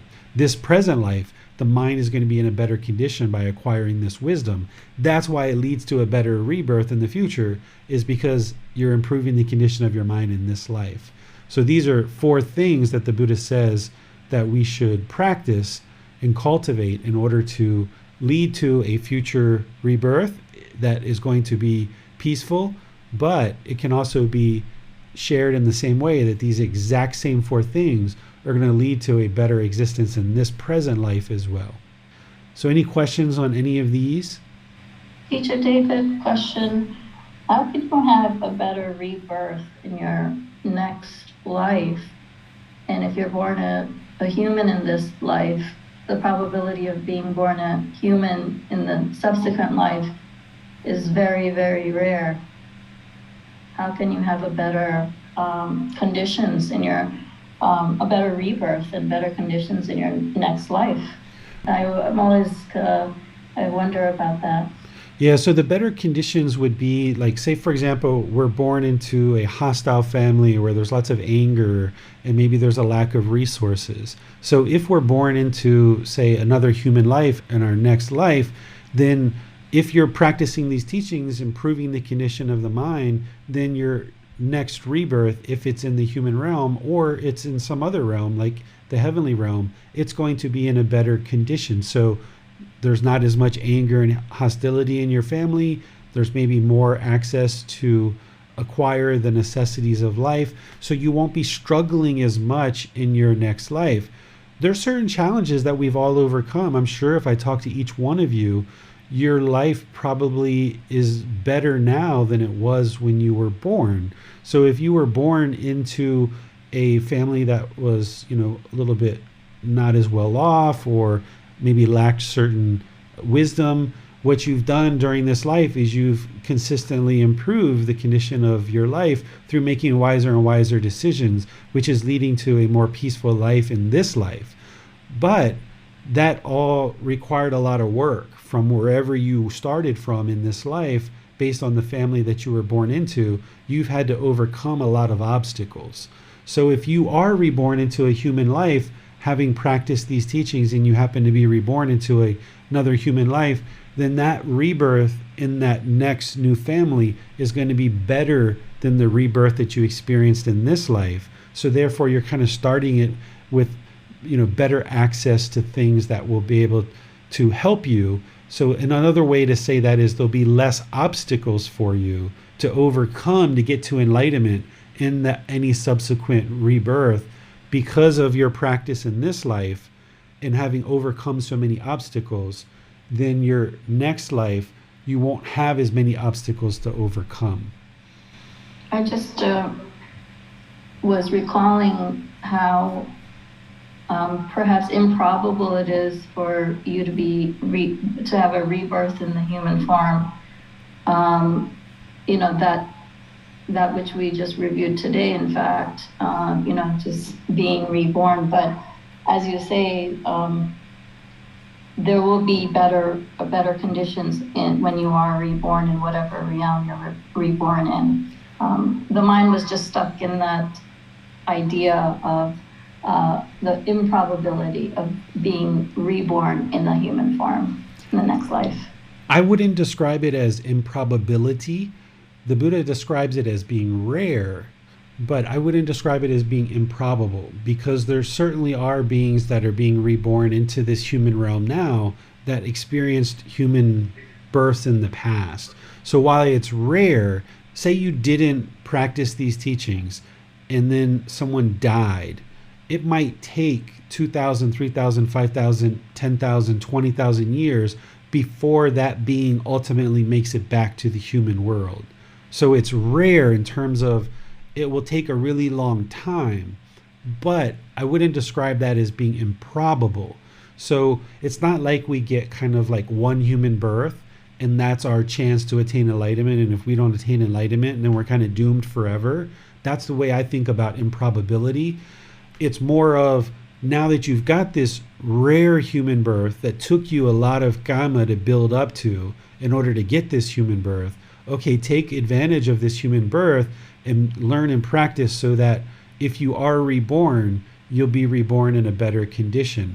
But let's just say you weren't practicing and you died in this human birth, you're going to go back into the lower realms of hell, animal, and afflicted spirit. But 5,000, 10,000, 20,000 years later, you will ultimately make it back to the human realm at some point and have another experience to be able to attain enlightenment. But here what the Buddha is giving us is the ideal would be that we attain enlightenment in this life, but should we not attain enlightenment in this life, the next best thing that could happen is that we at least practice in this life so that then our future rebirth, whether it's in the human realm or heavenly realm, will be in a better condition than it is when we started here, so that we're constantly improving upon the condition of the consciousness in the mind, getting closer and closer to enlightenment through multiple births. And the Buddha talked about this as part of his rebirths as well, because he had countless rebirths prior to actually becoming the Buddha. And he had multiple human births before he ever became human to ultimately become a Buddha. So he constantly developed wisdom throughout all of those lives, accumulating into what ultimately became the wisdom that he taught as a Buddha. Thank you for clarifying. Yeah, you're welcome. Any other questions on this chapter or any chapters that we've discussed today? No more questions, teacher. Okay, so I'll just kind of get out of this and just kind of wrap things up for the class. That, this is starting a new book and we're getting into some different teachings that we haven't explored before, which is really nice to be able to have these discussions where in the group learning program, there's kind of set chapters and we're discussing that chapter, where here we get a lot of variety and a lot of different things to discuss. And like Manal was doing, is kind of connecting some of the teachings together and understanding how these teachings either relate or don't relate is really important as part of your practice, so that you see the overall picture of the Buddha's teachings, the whole totality of his teachings. Sometimes what the mind wants to do is kind of latch onto one teaching and look at it in isolation. But when you kind of step back and you look at it from a whole totality, you can kind of see how these teachings interrelate. And when you see the whole totality of the teachings, you can see the path more clearly. It's more illuminated for you. So this method of study allows us to do that. So I'm really pleased that we're able to go forward in this program the way that we are.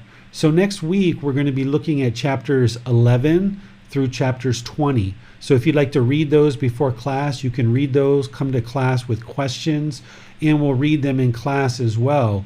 This book is going to be a book that we're in for about 3 months because there's 124 chapters in this book.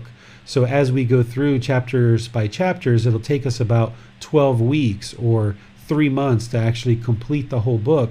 And by the time we get to the end of this book, we will have covered a vast variety of the words of the Buddha. Where that first volume 2 was almost like a little bit of a warm-up, this book is really going to dive into the teachings. And then we have another kind of little book with volume 4, and then volume 5 is another really big book where it's about the first stage of enlightenment. So all of this work that we're doing with these volumes will help build up to volume 5, where volume 5 is all about the first stage of enlightenment. So thank you all for your dedication. Thank you for your questions. Thank you for being willing to read the chapters and volunteering to do that. For those of you guys that I skipped over your chapter that you were planning to read, I apologize for that, but that's a bit of impermanence for you that don't allow the mind to get hooked or clinging or craving to read. So I'm not sure who ended up getting skipped over, but just let it go. No big deal, right? You signed up, you volunteered, you had the intention to practice generosity, but it just didn't happen because of impermanence. So don't allow the mind to become discontent if you had volunteered to read a certain chapter and that didn't happen. Just let it go. And that can be good practice for you, that in daily life you're able to do that more. So I'll see you guys either next Saturday to discuss chapters 11 through 20, or perhaps tomorrow in our group learning program, where we're going to be discussing the moral conduct section of the Eightfold Path, which is right speech, right action, right livelihood. Or this Wednesday, we're going to be doing breathing mindfulness meditation, and that'll be part 2 of our 4-part series where we're diving into breathing mindfulness meditation. So I'll see you either Sunday, Wednesday, or next Saturday. Have a lovely and wonderful rest of your day. Sawadee ka. Thank you for listening to this podcast. To provide support for this podcast, visit patreon.com/support Buddha. To access more teachings, visit buddhadailywisdom.com. There, you will discover a full range of courses, retreats, and online resources to assist you on the path to enlightenment. Remember to establish a daily, consistent meditation practice, along with learning and practicing these teachings. A well-developed meditation practice is the foundation in which to train the mind to attain enlightenment.